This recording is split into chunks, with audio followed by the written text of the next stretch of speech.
and mathematicians, most of whom had facts that were different from the mainstream media narrative. And during that time that I've seen all these things happen, it kind of led up to what happened in 2016, but I'll get to that in 1 second. You know, they were, but most of the things these guys were saying was that our current course is unsustainable. And I'm not talking about in an environmental way. I'm talking about the money system. I'm talking about our health system. I'm talking about the stuff we put out in the environment that's really dangerous to humankind. The genetic splicing that's going on and other things. Our bodies and our children's bodies are a lot unhealthier, and we've truly lost our connection with nature and our moral compass. When my parents went to school, they had shotguns in their backs of their cars, and nobody thought anything of it. Now a kid brings to school to protect himself from a mass shooter, which is a very rare event, but you wouldn't think so from the way the mainstream media portrays it.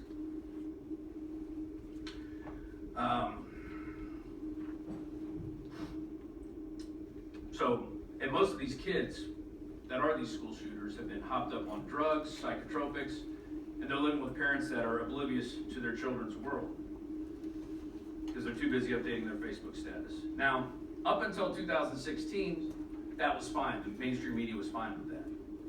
But since that time, since Donald Trump started running for president, they've been having a freak out. They've been going crazy. They've been wanting to change the narrative and create things out of nothing, essentially. Take, for instance, the CNN story of Donald Trump feeding fish. That became an international news, and it was totally fake. He did the exact same thing that the Prime Minister of Japan did. But it didn't matter. So where are we now? Now we have Diamond and Silk, two middle-aged black women that Facebook deems unsafe for the community. We have Richard Pan, a man who is forcing every child who wants to go to school in California to get vaccinated, creating laws saying that every website has to have fact checkers and plans and anything that they deem is unsafe. So who's going to put this narrative out there, what is true? They want the government narrative to be the true narrative. And that's why we're all here today. And that's why Alex Jones is here today. And he's got some great announcements to be making. I'm very happy to be part of this. And with that, I'm going to bring up Jack Posobiec.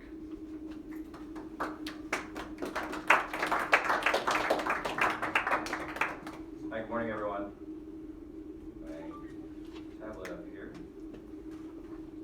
So I wanted to read an excerpt from a speech that was written a very long time ago. I'm not going to tell you who wrote the speech just yet. I want you to try to guess. As I'm reading it, I want you to try to guess who wrote these words and when they were written. I'll tell you, and I'll reveal it at the end.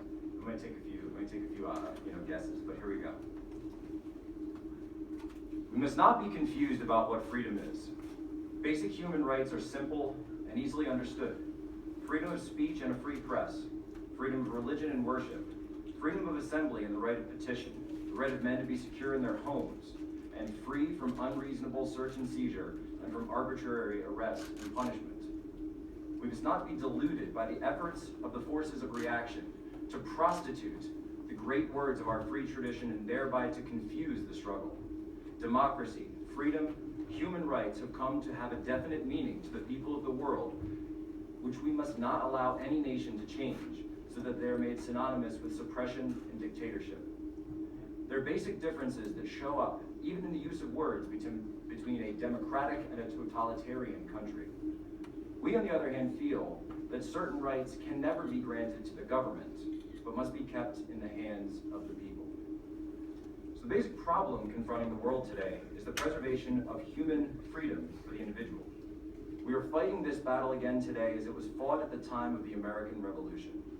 The issue of human liberty is as decisive now as it was then. And I want to give you my conception of what is meant in my country by freedom of the individual.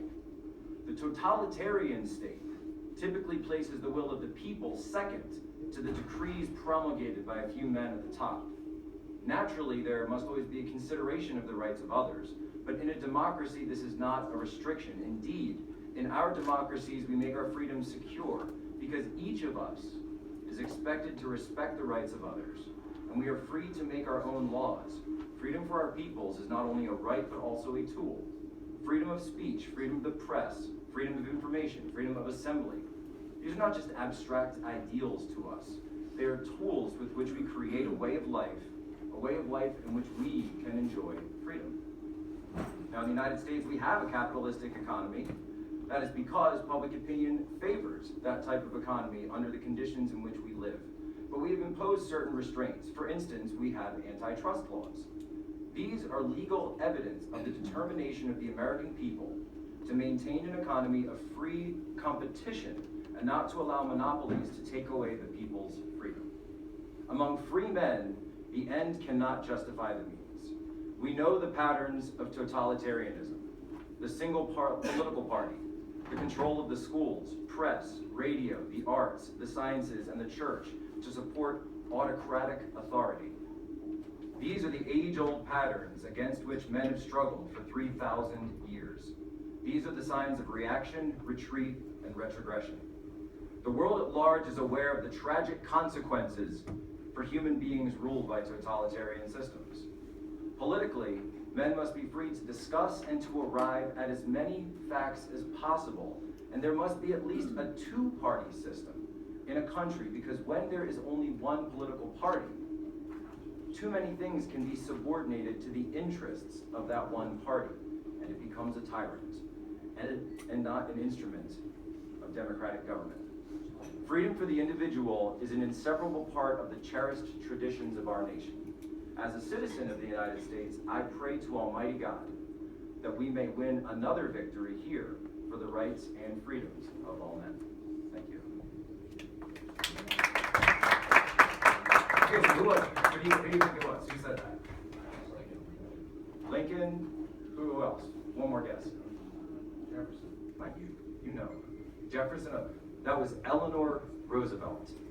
Eleanor Roosevelt, 1948, speaking about the Soviet Union. And for me, I felt like it was appropriate to bring that speech up again today, because these ideals used to be bedrock in this country. These ideals, this way of thinking, used to be something upon which we all agreed, upon which the left, the right, agreed upon. But now we've become so far apart that we've lost those core ideals that make us American. Thank you very much, and God bless.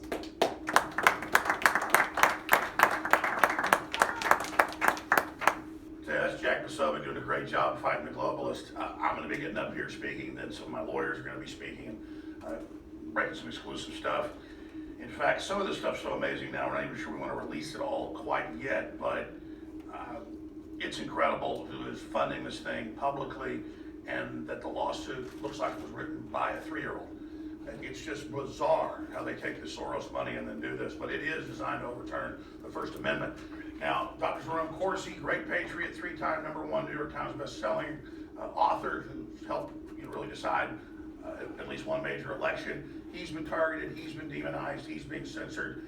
He's going to be up here speaking. He's also an InfoWars.com reporter. He's coming up here in just a minute. But first, Roger Stone's here. He's going to be speaking towards the end. I wanted to briefly bring Roger up here because Roger's got some big breaking news that he's also going to be laying out coming up. Now again, he's just going to give you a little preview of this, and then he'll be back in about 45 minutes. Towards the end, we're going to have a question and answer as well for the press that's here, and we're also going to obviously have these live streams continuing. But Roger, I wanted you to just give people a preview of what's coming up before Dr. Corsi speaks. Great. Thank you, Alex. I'm delighted to be here. I'm honored to be here. I'm glad that Alex Jones said, "Get me Roger Stone." 2016 was the year in which the mainstream media lost their hammerlock, their complete monopoly on political discourse in this country. Donald Trump's election, in fact, the entire sea change in American politics, was only made possible through a robust and vibrant alternative media allowed through an unfettered internet. Now, those who realize they have made a mistake by having such an open dialogue seek to put the toothpaste back in the tube.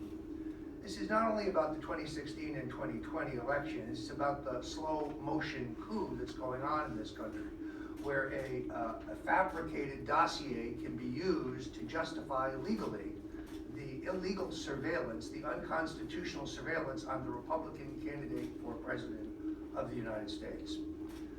But you see, those who are the perps in that crime don't want any discussion of that crime in the mainstream or the alternative media, and that is why they seek, through a very, I think, duplicitous strategy of lawfare and censorship, to shut us down. It has many different parts. The key to this, of course, is the lawsuits, and I'm facing one from an Obama-blessed front called Project Democracy, who are suing me and Donald Trump, the allegation being that we worked with the Russians to hack the Democratic National Committee and give that material to WikiLeaks. That is as unprovable in a court of law as it will be unprovable in the court of public opinion, because it's a fairy tale, a falsehood, a lie, a canard, a steaming plate of, well, you know. The point here, of course, is that if they can silence us, if they can take us off of Facebook, off of Twitter, off of YouTube, if they can silence your voice, it becomes much easier to drive their false narrative about the 2016 election, their false narrative about the unconstitutional activities going on today, whether it is raiding Donald Trump's lawyer's office, whether it is breaking into a storage locker that Paul Manafort owns without a warrant, or whether it is the illegal surveillance of the Republican candidate for president under FISA warrants that were fabricated in their rationale, fabricated in their purpose. And then, of course, there's the Second Amendment. Silence us before you attempt to take away our Second Amendment rights.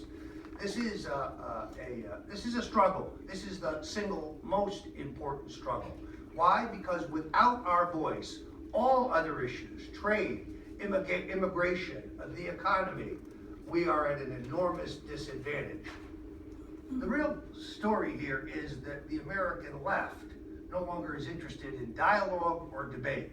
They can't win a debate. They don't want a debate. They don't want a discussion of issues. Their answer when we raise facts and arguments is silence them, censor them, close them down.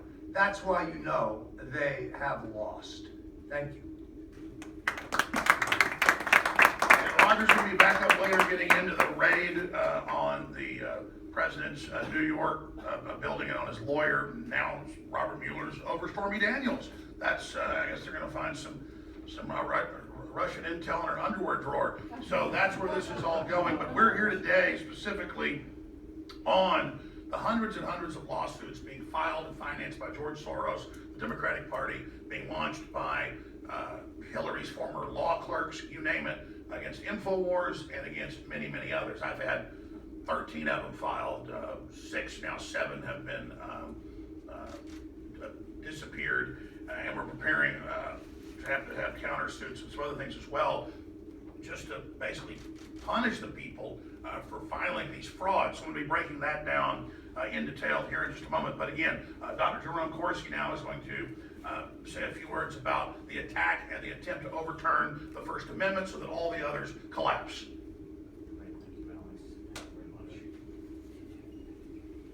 I'm Jerome Corsi, and it's a real pleasure to be here today. I've been a member of this club for many years. Great to have Alex here. I want you to know that I view this as we're at the beginning here of what is going to be a second American Revolution.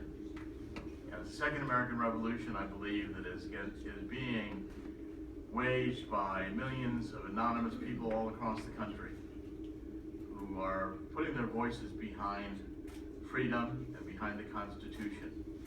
What's going on right now, and I think the special prosecutor in his thug motions lately, no reason to do anything as he did with Michael Cohen yesterday. I've known Michael Cohen for many, many years. Michael Cohen's a gentleman, loyal to Donald Trump, and he would gladly have complied with anything the special prosecutor reasonably asked to be done. The special prosecutor did not need to treat Michael Cohen like a criminal, breaking into his office, his home. This is thuggery. This is not the way the United States of America is to be conducted.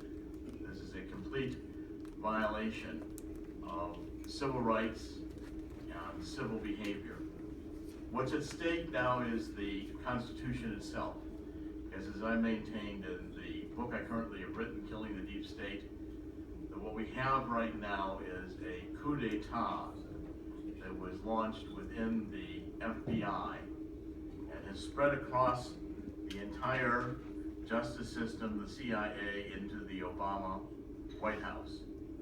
And the crimes that have been committed are most easily defined as treason. And I believe that President Trump will begin quickly here a counterattack in which the real crimes will be prosecuted. The real crimes being Hillary Clinton and John Podesta, whom I read a chapter, were virtually on Putin's payroll. Were being paid millions of dollars for having sold military secrets and the reset to Russia, including this hypersonic technology. We are at a crossroads in which we have to defend the First Amendment, the Second Amendment, the Fourth Amendment, and the Constitution itself. And I know of no better champion of the Constitution, our freedom, than Alex Jones. It's been my honor and privilege to be with Alex now going on to second year. And I'm honored to have him here at the club. And I want to turn the podium back over to Alex. And thank you for all coming out here today. What we're here to do is to celebrate freedom and to make sure we pursue the First Amendment vigorously in all the spirit with which it was written. As I say, I know no one better to champion that theme, our Constitution, the First Amendment, than Alex Jones. Thank you.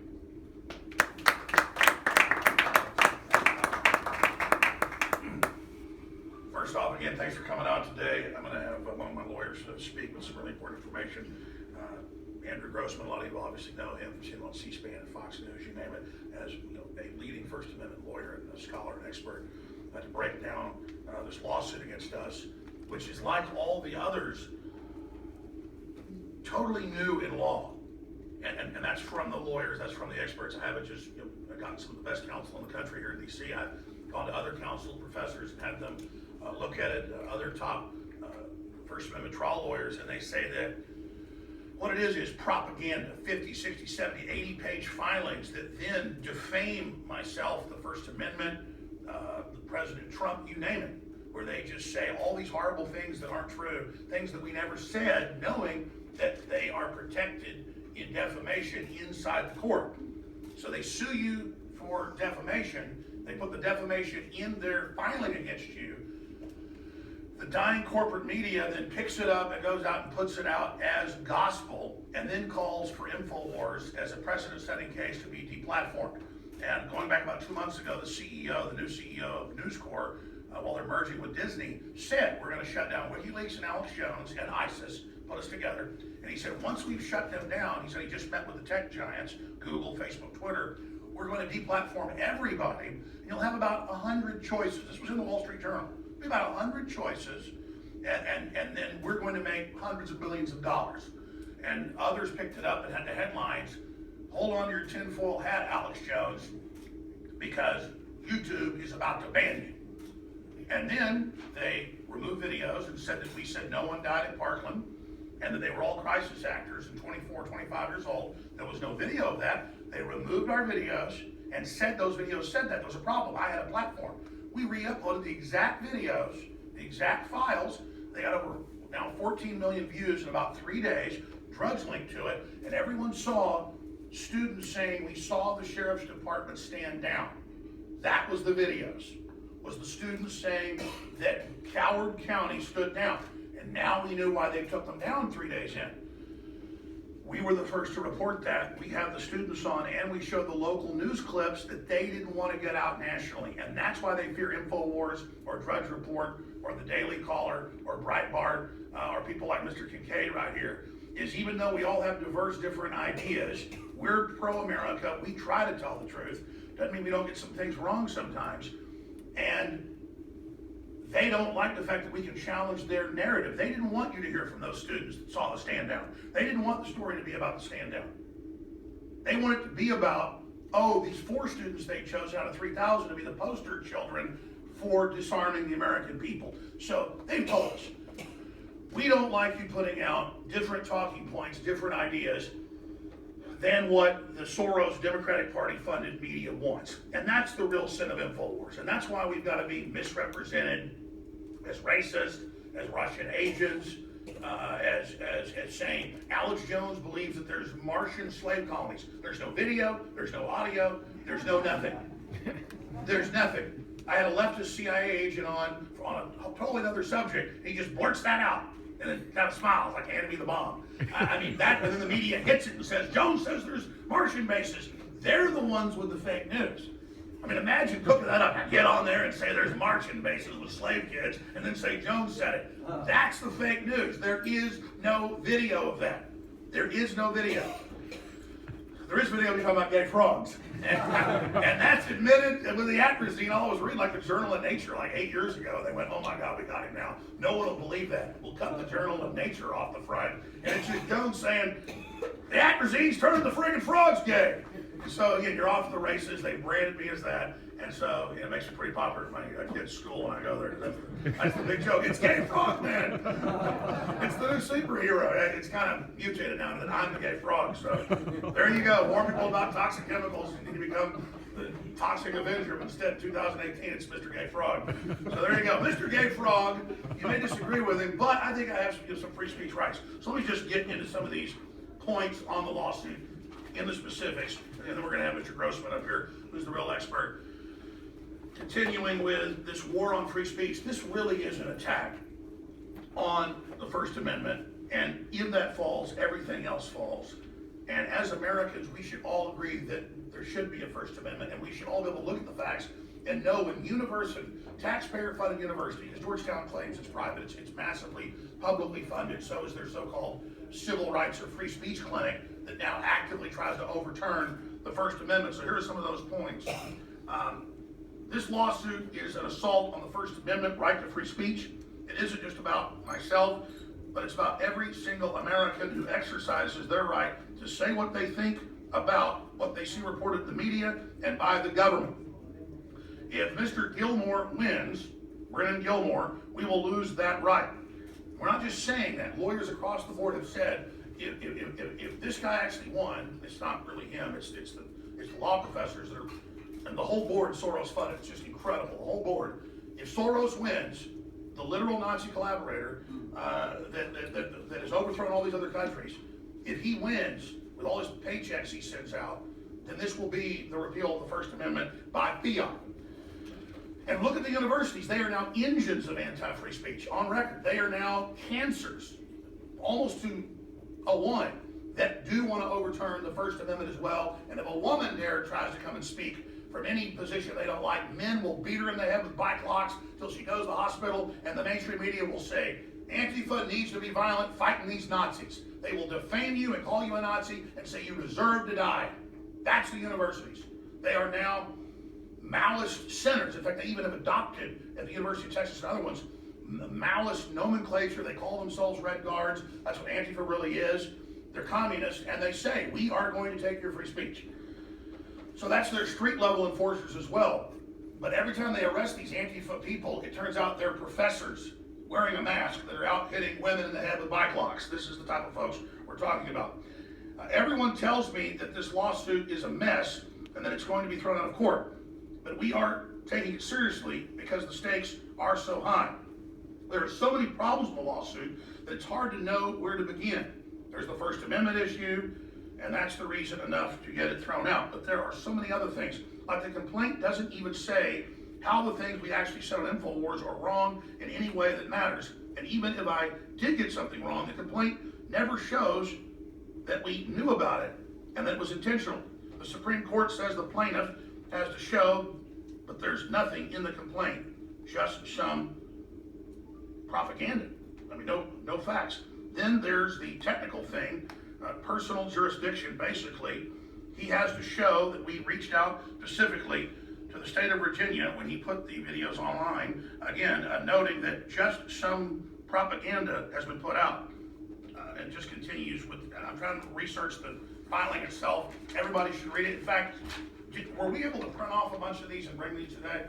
Because anybody wants one, we've got our counter petition here to have this thrown out of court there so you can read it for yourself. And we've got all the quotes, we've got all the facts, we've got all the information here, and nowhere in it do they show any proof of what they're saying.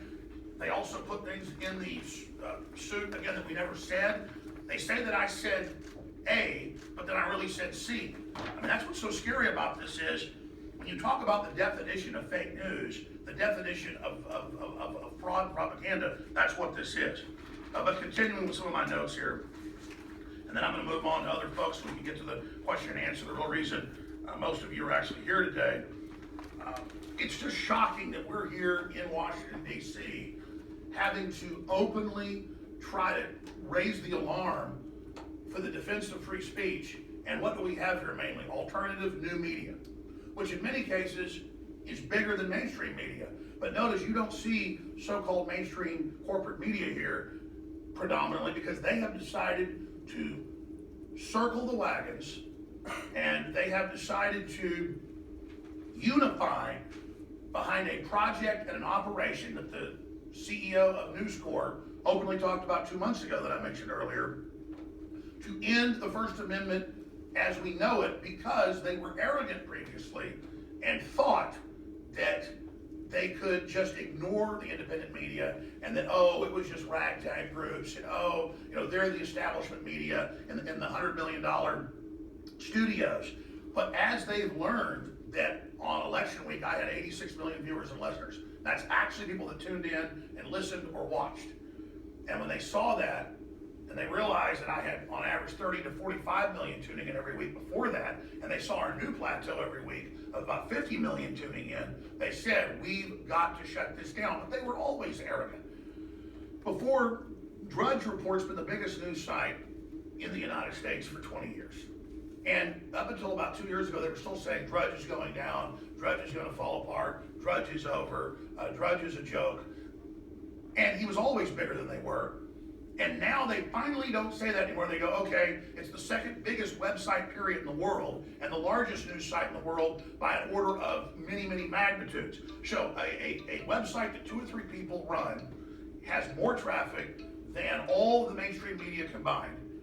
And then you go down from there and you've got InfoWars, even on their own rigged rating services like Alexa, run by Amazon and Jeff Bezos, where we're thousands of rating levels ahead of MSNBC.com.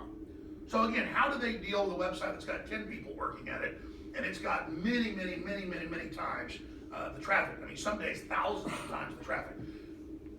The mainstream media, the mainstream culture, the mainstream establishment, universities, and the power elite of both political parties have been rejected. There's a global political realignment taking place on a planetary scale.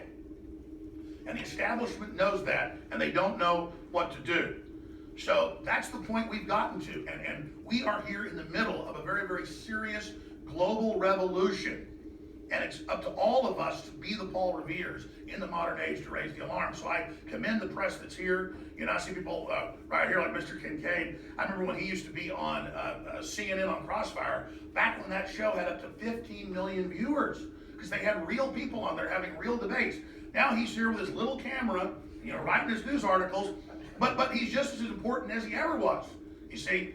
But that's the example of why the mainstream media died. It wasn't just that the competition came along. They got rid of all the real debate. They got rid of the people that weren't just following talking points but had their own ideas. They got rid of the real diversity in media that made it interesting to tune into. And I remember in high school watching Crossfire and tuning in to see all these people debate, have their arguments from Pat Buchanan to you name it. But now, again, it's not real anymore. It's all just cookie cutter reading off teleprompters, and that's why the mainstream media is dead, because they committed suicide. The mainstream media killed itself by becoming nothing but repeaters and nothing but parrots that put out corporate and globalist and socialist garbage. And now as they slide into the grave, like the Crypt Keeper, like reanimated zombies, mainstream media from MSNBC to CNN to the Washington Post are trying to drag us into the grave of history with them when history is on our side. The globalists are going to lose. They will never be able to suppress free speech. Just 2 days ago, the CEO of Twitter said, "We will have a bloodless revolution," that's a quote, "and we will crush American conservatives. We will crush their free speech." That sounds like famous last words of other dictators we've heard of before. Think of the arrogance of these billionaires. "I will crush you. We will crush you." We already know we've been shadow banned for years. We already know you've been censoring us. We already know you have bots piling on to try to use peer pressure to make us give up. That only makes us fight harder. And guess what? It's not just Donald Trump getting elected. It's all over the world. Populists are getting elected and the establishment is panicking. Getting back to the lawsuit, I'm going to have my distinguished lawyer come up here and break this down for folks. The heart of the matter is that we never said the things that Mr. Gilmore is complaining about in this political lawsuit funded by George Soros. He says that we reported that he's involved in some kind of shadowy government conspiracy to kill the protester in Charlottesville and stage a coup to overthrow President Trump. I don't know where he got that one from. It wasn't from us. Yes, George Soros has said he wants to overthrow Trump. They bought full-page ads in the New York Times. And yes, they funded Antifa. That's what we were talking about. Not saying he was George Soros or that he was the whole operation. No, he just went and took photos. He's an innocent guy, and we never said anything about him, saying that he was involved hurting that lady that died, that got run over. We said Soros funding Antifa mobs around the country and the police standing down and making both groups of protesters clash into each other are partly to blame, just like the stand down in Coward County at the Parkland School. But again, instead of facing that legitimate issue, it gets turned into this whole new paper tiger to project onto us.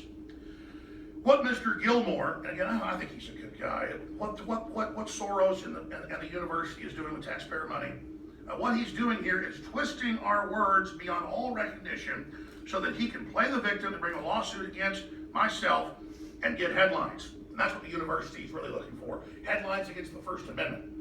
He seems to be enjoying it, and he is a public figure. He's writing articles about it, and it did get him a lot of headlines when he did file it. Will there be that many headlines when it gets thrown out of court? Again, in completion, this isn't just a regular lawsuit. This is critical. There's a special term for it, a strategic lawsuit against public participation, or SLAPP. What that means is a lawsuit filed to punish someone for their speech, to force legal expenses on them. It's an abuse of the legal system. It's a weaponization of the legal system to intimidate and bully and stifle the First Amendment. That's why so many states have anti-SLAPP laws that go beyond the First Amendment to get these kind of cases dismissed first and then punish the plaintiff for filing it in the first place. Soros has deep pockets. The Democrats have deep pockets. They've got taxpayer money and all these grants they're funneling into Georgetown. That should be investigated. Congress should investigate it. They claim they're a private university. But see, it's the people that are used, the pawns that are brought in by the Democrats and told you've been wronged and who were signed on to these. There was even a Daily Beast article that had a top lawyer in there saying this is very dangerous. These plaintiffs, they're not just in this case but in others, that are suing Jones, these lawsuits openly are just to demonize Jones and the First Amendment and are pieces of defamatory propaganda. They're going to end up getting sued. They're going to end up losing SLAPP because they state in the lawsuits, we want to destroy Jones. This is to teach Jones a lesson. And then when we show that what they're saying isn't true, it's the definition of malice aforethought and intent to do harm. Again, inversion, defame, lie, file it in court, have the media then parrot it out everywhere else, and then try to intimidate and destroy people. Talk about diabolical. It is diabolical because it's coming right out of George Soros. The Texas statute requires a SLAPP plaintiff to pay all the defendant's expenses and also sanctions, and we've got 3 lawyers on it, just in this lawsuit, to stop it from happening again. We're asking the court here to find that the lawsuit is a SLAPP and to make Brendan Gilmore pay our expenses. The point is that you shouldn't be able to do this kind of thing with impunity, and we want to make sure that Brendan Gilmore and the world think twice before they decide to take someone to court over protected speech. And in closing, I'll say this. I wish Mr. Gilmore no harm, but we need to send messages to all these folks when the lawyers and the professors involved are saying, we will never settle, we want to destroy Jones. This isn't in the public venue, jumping around like they are in heaven, like they're at a party. and then you read what's in the lawsuit, and almost none of it's true, or it's twisted. Again, this is an assault on all of you, an assault on the press, an assault on the heart of this republic, right as we're trying to have a new renaissance and bring the nation back. Again, I want to thank everybody that's come here. I want to bring up now Andrew Grossman, again, who many will recognize from national television, C-SPAN, Fox News, you name it. He is a well-respected across the country as one of the top scholars when it comes to the First Amendment. So here he is. Thanks for being here, sir. Thanks for taking the case. We really appreciate it.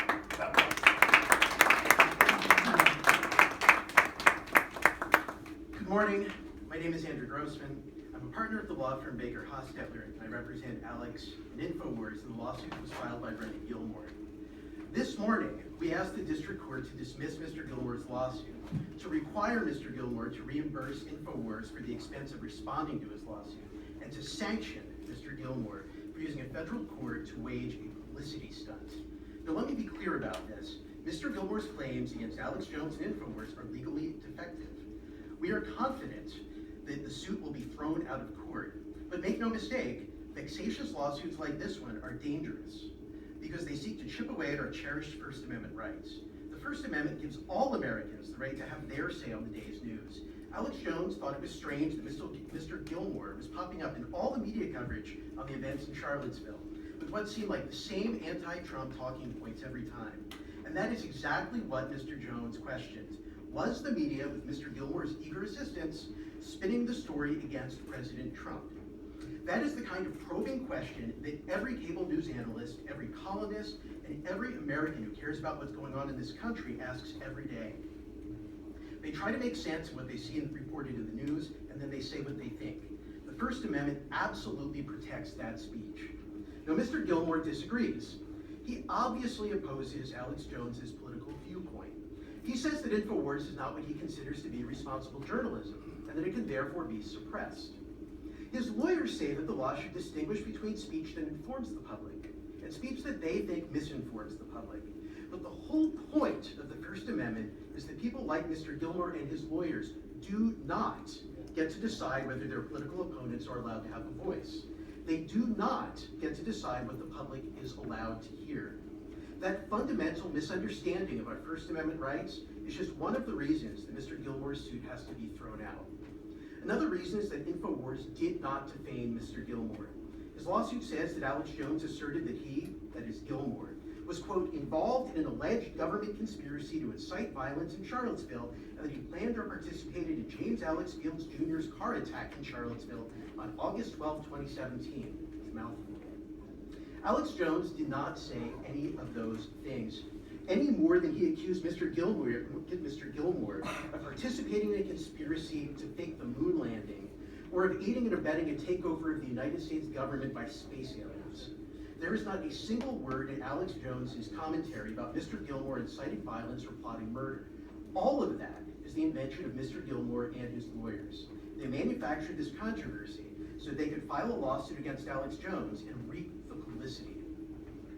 As a matter of principle, no one should be able to drag their political opponents into court as a publicity stunt to harass them for their protected speech.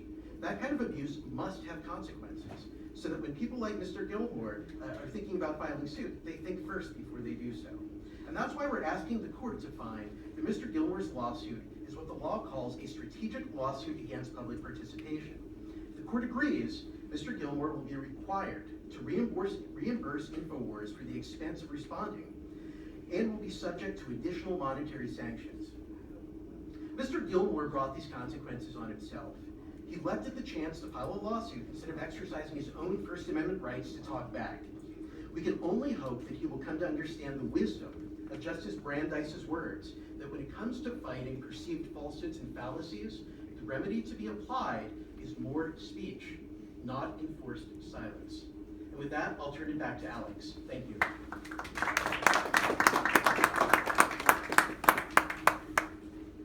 Now, I do want to make a point here about this Soros Georgetown attempt to repeal the First Amendment by this fraudulent lawsuit and this larger pattern. The real bullying here is of my reporters like Leanne MacAdoo, who they've also signed on to this lawsuit, she did nothing but have another reporter from another news agency, Lee Stranahan, on, and they said none of the things they say in the interview that we've painstakingly had lawyers go over and transcribe. So they just tagged her and other people on who are 100% by every measurement completely innocent of what's been said. So I want to bring Leanne MacAdoo and here, one of our great reporters from InfoWars.com, who has been assaulted by this vicious George Soros attack. It's just vicious, but that's what he does. Okay, well, bear with me because I'm like petrified of public speaking, but I thought it was much too important to be here today.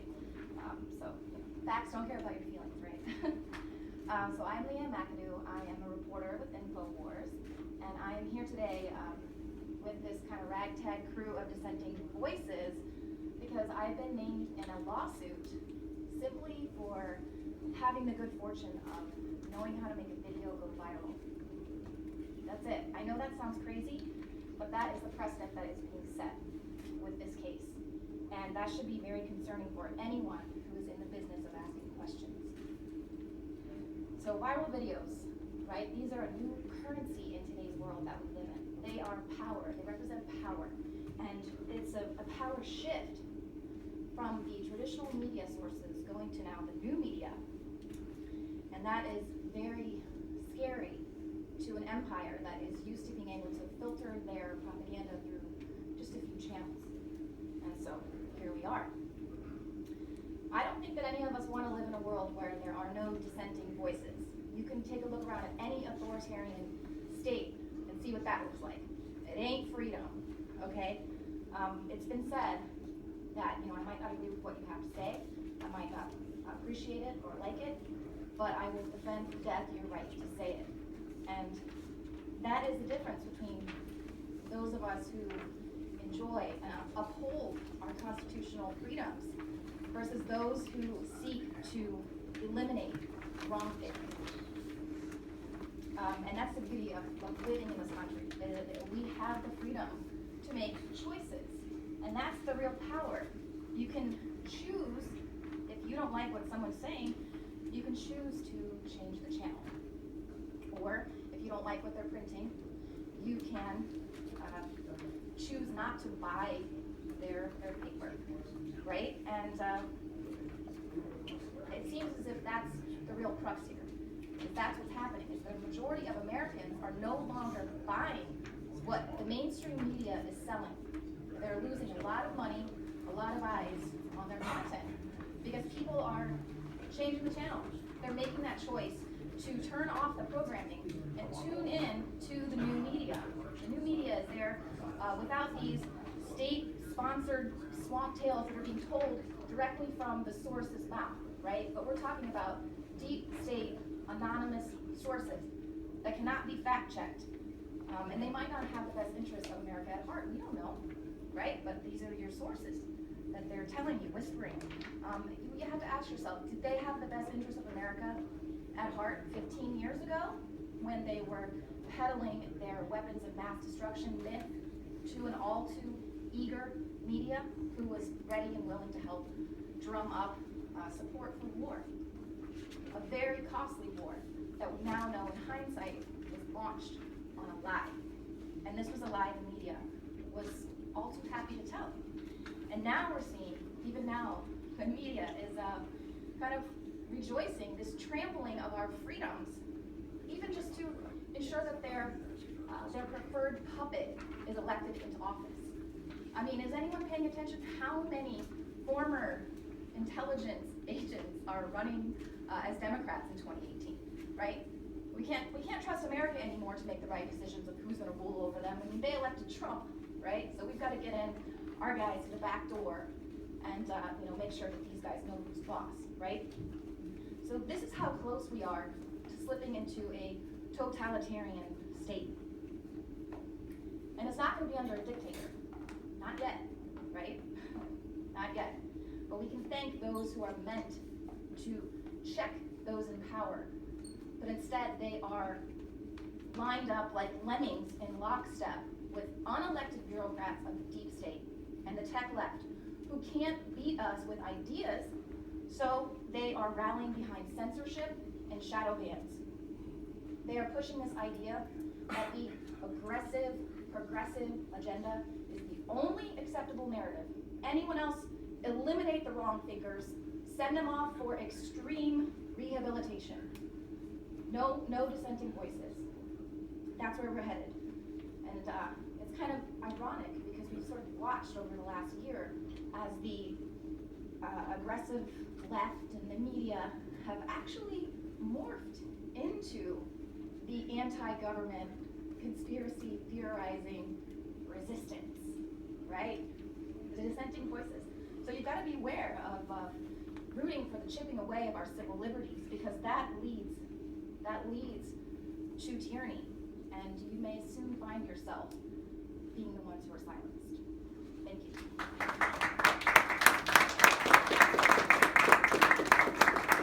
You know, Leanne's a great reporter, and she does man on the streets and all that, and does live interviews. But it is weird how when you get in front of cameras or in a room like this, packed full of people, it does make you nervous. I mean, even me just a little bit.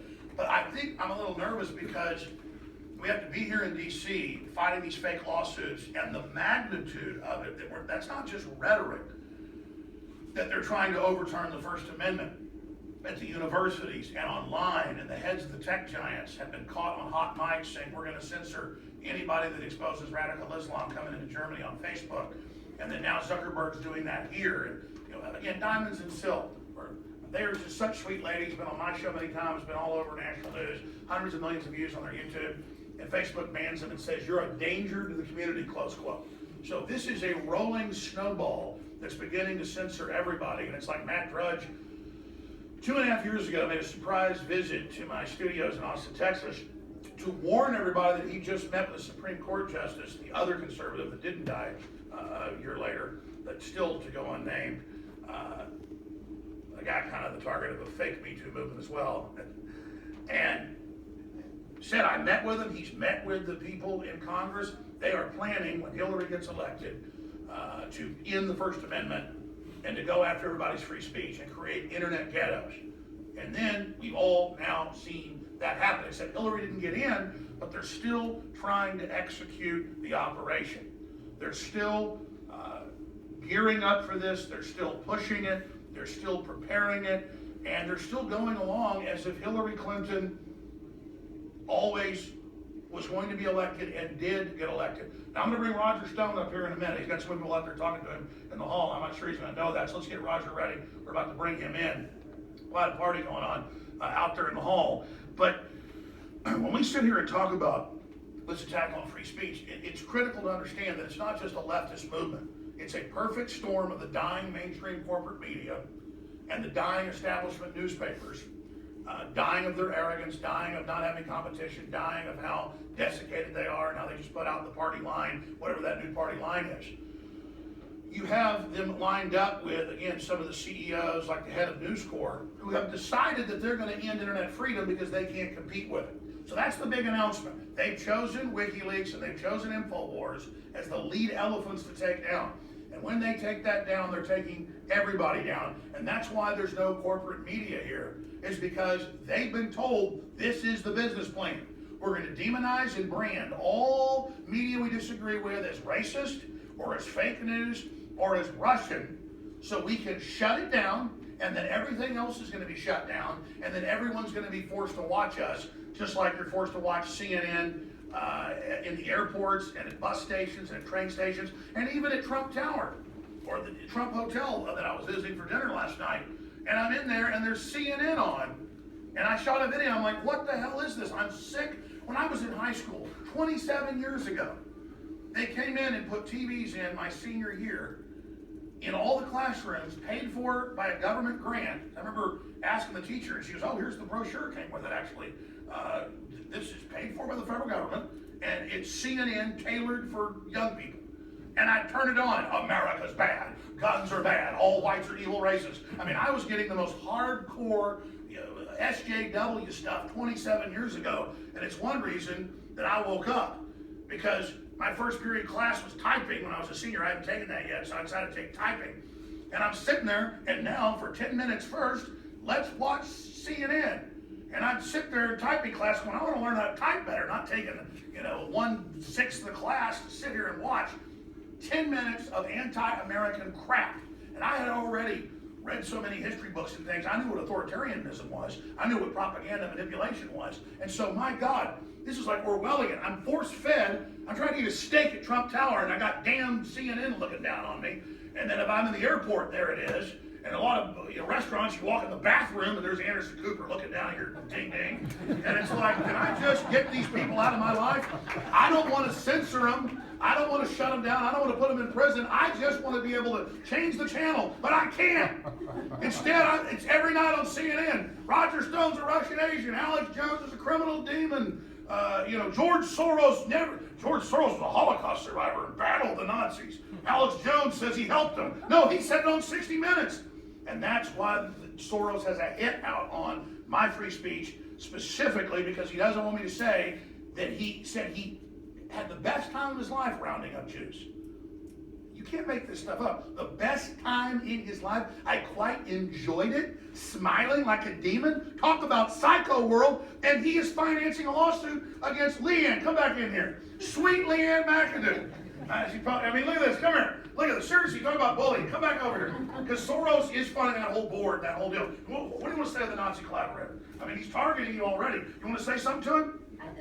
It's frightening. This is really scary, the precedent that's being set here, or at least attempting to be set with this case. Anyone who has conducted an interview via Skype, and you know that you have to look into the camera and go, and that's what I'm guilty of? That's crazy. That is a very bizarre sentiment. And I think but if you tell George Soros that he was a war hero and was secretly Captain America and that he killed Hitler, tell him you killed Hitler and he'll stop suing you. Well, he's literally on video talking about how happy he was for his his childhood, but the mainstream press says that you are a liar for saying that about him. So that's the thing. They will literally have videos of George Soros, saying how happy he was. Captain America. But that's a lie versus actually not having video of Alex Jones saying things that they just kind of make it all up. So I don't know. Where is the real news?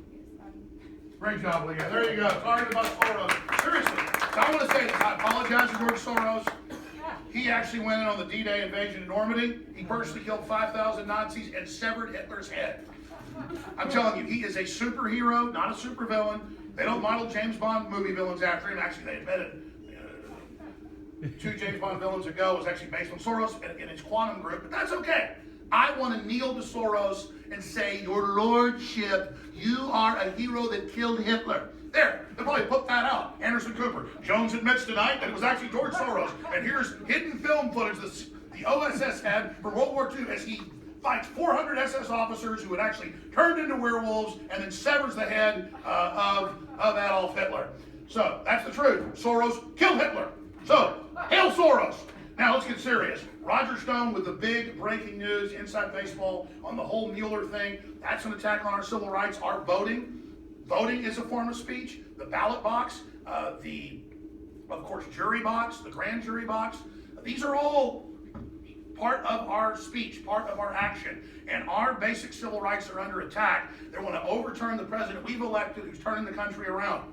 And they believe that they were about to have their final revolution to overturn this country and bring us into globalist servitude. But we grabbed their victory out of their jaws, and they are so angry. So Roger Stone, come on up here, my friend. And we've got a few more speakers, and we're going to have a question and answer. Probably have at least 45 minutes of that. Thank you again, Alex. Well, what Alex said is true. I think that one cannot underestimate the deep enmity that the two-party duopoly and the political government media establishment has for this president. And one cannot underestimate their intention to remove him at all costs on any basis. As I have said and written, if their Russian collusion delusion fails, and it appears to be collapsing around their ankles even as we speak, well, then we'll move on to the 29th Amendment and an argument that the president is somehow unfit to serve.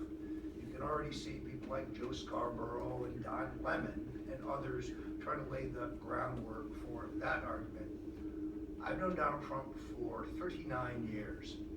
He is exactly the same today as he was when I first met him. He has an incredible memory. He is sharp as a tack. He operates from the gut, from the heart. He is instinctual. This is not a political figure who is reading talking points written by someone else, who's written a speech written by someone else, who is putting forward ideas conceived by someone else. This is a person very much like Ronald Reagan, who I also worked for, who has some very fixed, big picture ideas about America and our place in the world. And everything we see today in terms of this campaign of censorship, this effort by the tech left in Silicon Valley to take away our free speech rights as a precursor to stealing the next election, and to, before they do that, nullifying the Second Amendment to make it safer for them to do so, is a reaction to the improbable, incredible election of Donald Trump. Now, we are going to have to explore the question, the broader question of surveillance in the last election. As many of you know, I am a veteran of the Nixon administration. Richard Nixon was my mentor. And he was brought down over the question of surveillance of the Democratic Party in the 1972 election. I am such an aficionado of Nixon that, yes, it's true, I have a tattoo on my back about the size of a grapefruit, which is a daily reminder that in life, when things don't go your way, when you get knocked down, when you don't succeed, when you lose, well, you have an obligation to get back up. It's a story of resiliency. It's a story of persistence. It's an American story. It also makes me the only person you know with a dick on the front and the back. Surveillance was the argument for which Nixon was essentially removed. We had a movie last week, The Post, which I've seen numerous reviews of, extolling the virtues of taking stolen documents and printing them regarding the origins of the Vietnam War. The same people who think this is the greatest movie ever made want Julian Assange jailed. Why? Because he gets documents and information from whistleblowers and he publishes it.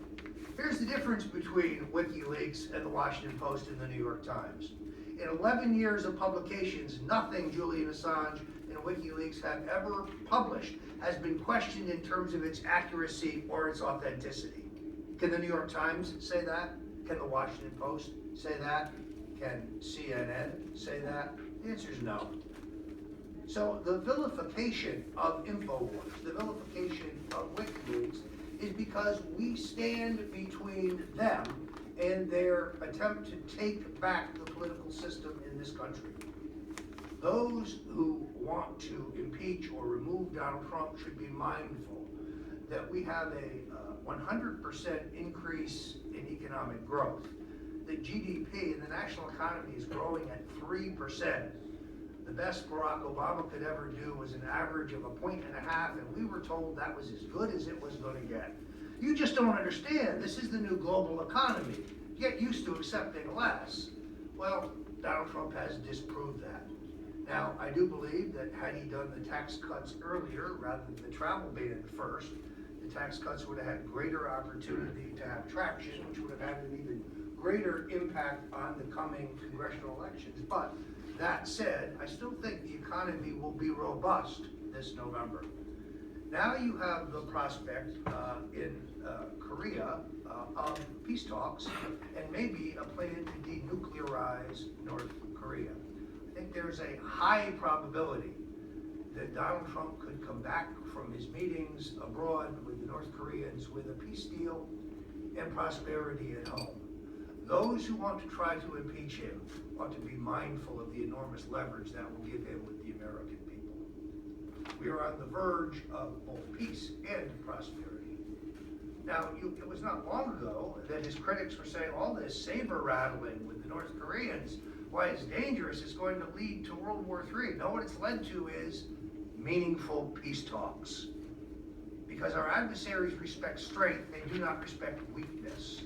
And when you have an American president who says, I'm drawing a line in the sand, and then does nothing when he sees our adversaries step over that line, you send a message to the world that we are patsies, that we will stand for anything. Well, there's a new sheriff in town, and he's presiding over an economic and a social and a moral reform and resurgence of America.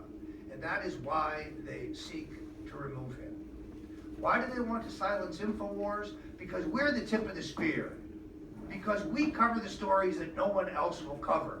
Because we have no corporate sponsors. So, Alex, you can't say this, you can't cover that, you can't focus on this. No, Alex Jones and InfoWars go wherever the facts lead us. That's why millions of Americans tune in every day to see what's on InfoWars. And it's also why we are the test case. Make no mistake about it. If InfoWars is strangled, if we're taken off of YouTube, if we're taken off of Facebook, if we're removed from the internet, in essence, don't think the Daily Caller's not next, or Breitbart, or Town Hall, or Gateway Pundit, or any number of other great alternative media outlets. We are the test case. Why? Because we are the most audacious, because we are the most pugnacious, because we believe in America and we're not ashamed to say it, and because, generally speaking, we support this president. Now, you'll find some criticism on InfoWars. We don't like the recent spending bill that he passed, or signed, I should say. But you will find more objective, investigative reporting on InfoWars today than you found at CNN for the last 10 years. I'm proud to be associated with InfoWars because of our courage, because we are not afraid of a fight, because we will speak the truth, and because we have no corporate masters telling us what we can say and what we cannot say. Now, I am going to undertake a lawsuit to sue the federal government to get to the bottom of whether or not, as the New York Times reported on January 20th of 2017, I was the subject of a FISA warrant. I'd like to know the probable cause for that warrant. I've never been to Russia. I have no Russian clients. I have no Russian contacts. I had no contact with any Russians in the years preceding the run-up to the 2016 election. If we are looking at a situation in which fabricated evidence was used as the legal rationale for the surveillance of the Republican candidate for president, it would be the greatest single abuse of power in American history. It would be using the power and the authority of the state to spy on the nominee of one of our two major parties. That's interference in the 2016 election. And that is why they are pushing back so hard, because they are busted. Because the emails and text messages of Peter Strzok and his girlfriend and other records brought forward largely by the folks at Judicial Watch have demonstrated the naked, partisan nature of this assault on our president.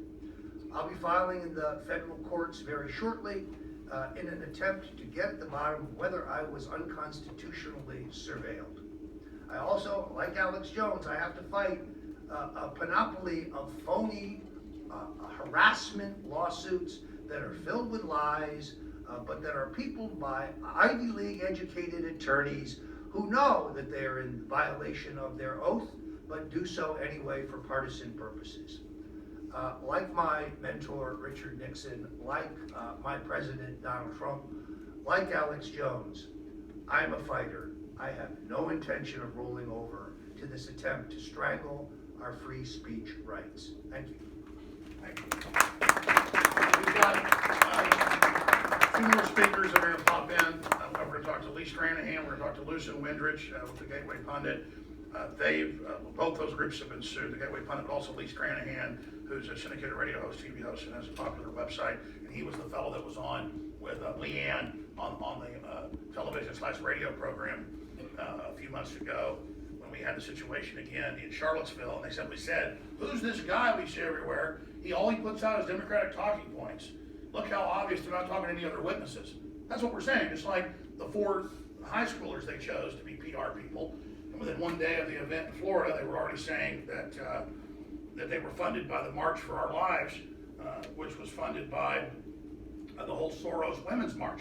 And they brag about that. And we simply point out, man, George Soros again, this guy never quits. Now, We've got Millie Weaver, one of our reporters here, and of course one of our camera people, Gavin Wentz. And just for a few minutes, Millie, you didn't know you were going to do this. I wanted to just randomly get your take on what you think these assaults on free speech are all about, and what you think we can do to counter it. Because I think the obvious thing is there needs to be congressional hearings.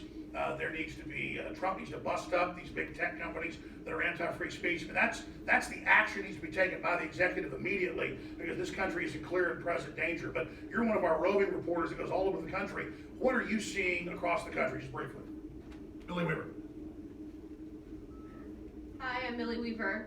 I'm a reporter for InfoWars, and the reason I brought this microphone up here to show you guys is there have been so many times that I've been accosted, spit at, had urine thrown on me by rogue people, especially Antifa groups, radical communist leftist groups, because of the lies and propaganda that the mainstream media spews about InfoWars and Alex Jones. So I get attacked because of these lies, physically attacked. Now, a lot of this lawsuit that's been put against Alex Jones and InfoWars surrounds Charlottesville. I was there in Charlottesville. I was the InfoWars reporter on the ground reporting to you guys what happened. We all know that the mainstream media afterward decided to spin a biased, one-sided storyline that you had a bunch of rogue KKK extremists come and attack a bunch of peaceful protesters out there. What I can tell you is that because I had the ability to live stream and to broadcast on social media, which those broadcasts went viral, I was able to show what exactly actually happened out there in Charlottesville. The truth spoke for itself. Okay, there was violence on both sides, but I will say the overwhelming majority of the violence was coming from the Antifa, leftist, anti-protesters, the ones protesting people who were out there trying to stand up for protecting a statue. And yes, there were rogue elements on both sides, but one side came with pepper spray, tear gas canisters, ice chests full of water balloons with chemicals and urine and feces in them to throw, and that was depicted and caught through my ability to live stream, broadcast on Facebook, on YouTube, on these social media sites that they want to remove us from. I got the truth out there with Charlottesville, while at the same time, myself and my cameraman especially were pepper sprayed in the face for being InfoWars.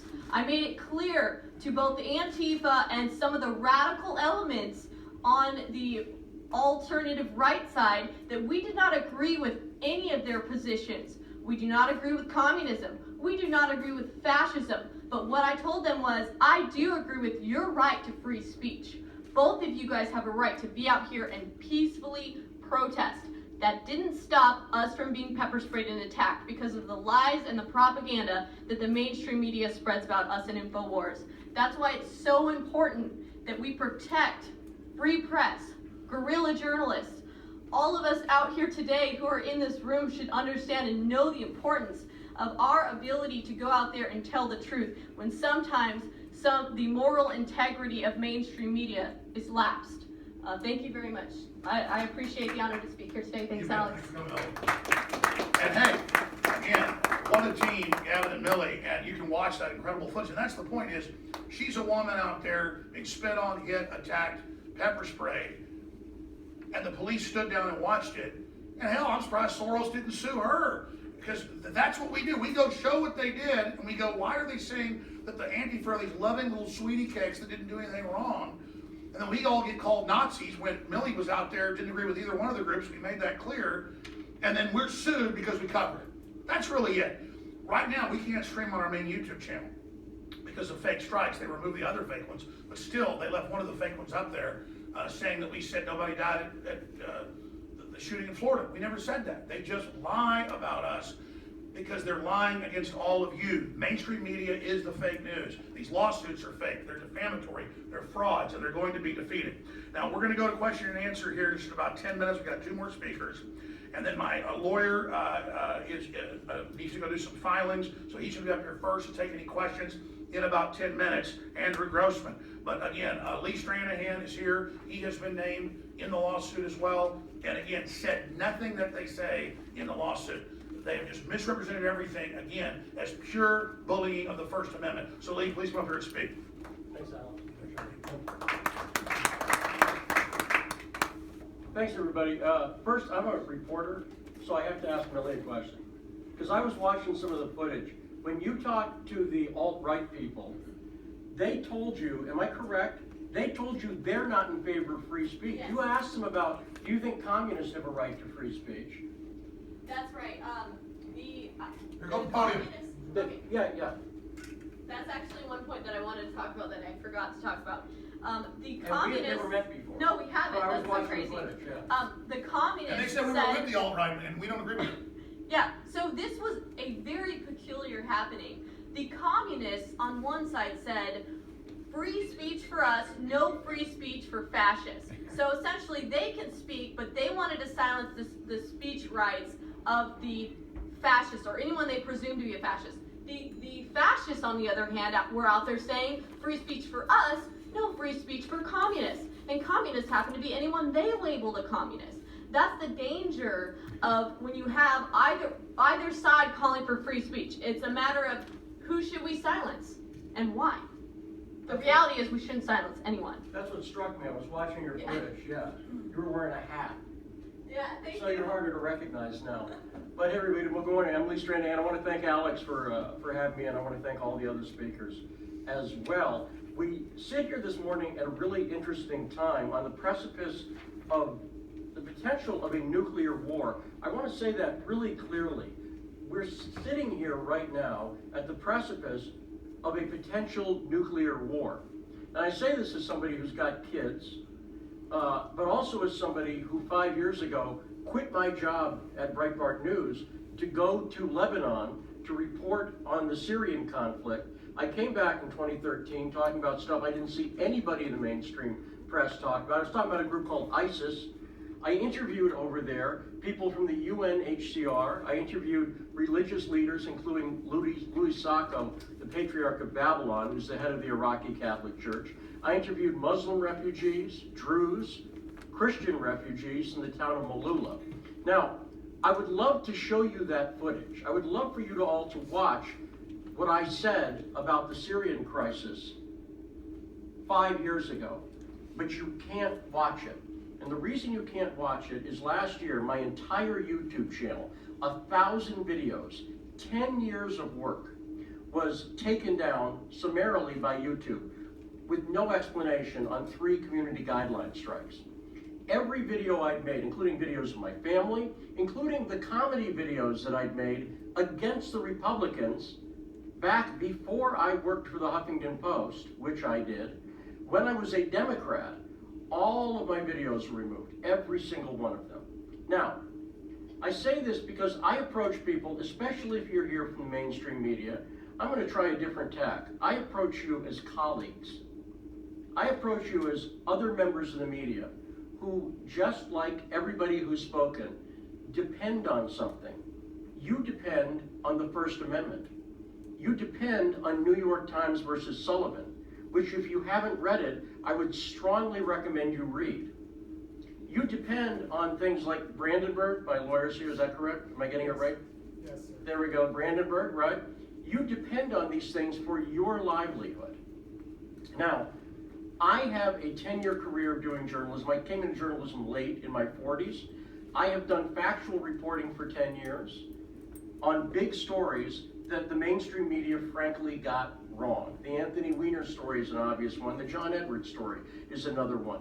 And I have seen, and I host a radio show now on Radio Sputnik, and part of the reason I did it is part of the reason I work for Russia, I have never bought into the Russia narrative that I have seen drive us into war. We live in a very, very interesting time now because everybody watching this has one of these, whatever brand they have, and has the ability to fact check everything every one of us in the media says all the time. And the reason Alex has gained in popularity after, how long have you been doing this, 25 years now? 23. 23, right? The reason, I used to live in Austin when Alex was a local renowned person. The reason Alex succeeded is because he when people look up the information he says, they often find when Alex is bravely taking on the CIA, is talking about things like MK Ultra or Mongoose or Northwoods. Anybody can look those up.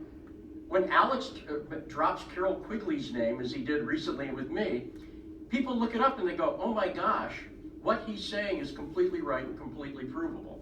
Now, time is short, we want to get to Q&A. So I just want to leave you with, I'm going to rip this off. This is from one of my favorite movies, People vs. Larry Flynt. I'm not asking you if you like or agree with the other people who've spoken. I don't always agree with them. But what I do like, and what I do agree with, is that we live in a country where you are free to listen to Alex Jones or to not listen to Alex Jones. You're free to believe what you see on InfoWars or to say that's a bunch of trash. We live in a free country. We hear that a lot, but I'm going to say it again. We live in a free country. And when you go back, particularly if in the mainstream media, to file your story, I want you to think about, don't just look at a lawsuit and look at whose name is on the defendant's list and go, well, gee, Alex Jones, screw that guy. Gee, the guy from Breitbart, screw that guy. Read the content of the lawsuit. Do your job as journalist. Because very soon you may find you don't have any freedom at all. And that's what I want to leave you with. Again, I ask you as colleagues in the profession of journalism, take this seriously. Because with the DHS list and everything else going on, you need to take it seriously. Thank you very much. Thank you. Well, great point. We have one more speaker, and we're going to go right to your question and answer for another 50 minutes or so, and I appreciate everybody being here. Obviously, the folks that are here and watching online do take this seriously. That's a great point. The whole rogue government, the whole rogue Justice Department that just raided the president's tower and his lawyer at the behest of Mueller. So again, now it's about women from 11 years ago in the whole Russiagate investigation. They're creating a database of all of the most influential liberal, conservative, Christian, you name it, right out of Nazi Germany, so that during a civil emergency, those people can't be targeted. And they're creating a database of where they live, where they are. Now, I remember hearing decades ago this was going on, who they had a roundup list during civil emergency, and a lot of that's now been declassified and admitted. Persons of influence. The Pentagon came out 5 years ago and said, we're not focused on bad guys, we're focused on people that are interesting. And we're tracking everything you're doing. And that's the rogue elements in the government that are doing that. And President Trump's been talking to William Binney and others, former technical head of the NSA, to curtail that and actually only go after people that are real threats. But it's something, again, the president needs to get involved in. The Google, Facebook, they're all censoring, they're all controlling the search results. A iron curtain of free speech suppression is already here, and it's getting more intense every day. So I, again, salute you all for being here. I want to thank everybody that's watching. You can get around the censors online on the live streams by sharing the links via your email or by hand, or telling your colleagues about the live streams. Everybody's welcome to re-upload this on your own channels. Everything we put out is free to air, copyright free. My radio show, my TV show, David Knight is live right now in our InfoWars studios in Austin, Texas. The answer is citizens becoming journalists, citizens getting involved, and they can't stop a wave of red-blooded Americans, people that understand freedom of speech. Now, Lucien Winrich is one of the great writers over at Gateway Pundit. They've also been sued in this asinine suit. Again, if you want to read the suit, we've got our brief to have it overturned, to have it thrown out there for you. It's very, very powerful. We also have it posted on InfoWars.com and NewsWars.com as we speak as well. But I also want to point out that Matt Drudge in this whole fight, when no one else would cover the purge of conservatives on YouTube, Facebook, and Twitter, he has been hammering it. And so many times when we've turned back the censorship or gotten attention or gotten the president focused on it now to look at busting up these monopolies, it's been because of Drudge Report and, again, the First Amendment. So my thanks again to Matt Drudge, who many years ago, back in '99, spoke here at the press club and predicted so much of what has now happened and so much of what has now unfolded. So again, let's bring up our last speaker and we'll go right to your questions. Mr. Winrich, thanks for being here.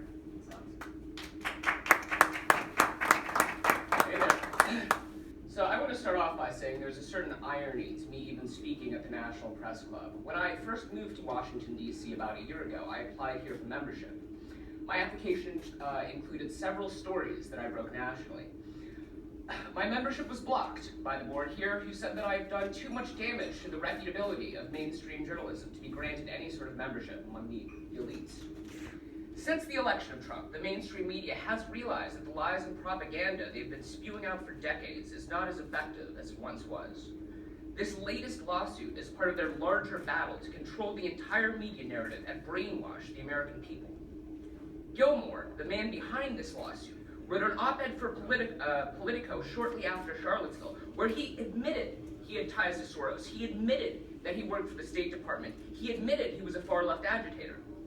These facts that the mainstream media attempted to bury are exactly what we all reported on. So why are we being sued for reporting what Gilmore himself admitted to? Well, in a recent interview with CNN, Gilmore admitted the sole purpose of this lawsuit is to, quote, blunt the ability of conservative sites and conservative media to operate. This is the totalitarian nature of the left. Because mainstream media is not able to argue against the facts we present, and because the American public no longer believe their lies, they've now resorted to attempts at shutting us down entirely. If we allow the anti-American mainstream media to put an end to real reporting, then the future of discourse in America will be lost to cities populated by gender-fluid babies being protested by Soros because a trans woman of color murdered yet another police officer. I personally do not want to live in that sort of America, and I hope nobody does. Thank you, everybody. I appreciate nobody stealing my speech this time. Oh, yeah.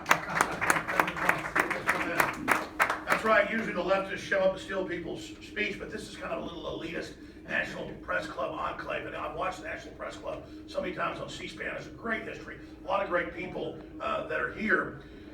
But you notice they took the National Press Club symbol off the lectern when we came to speak.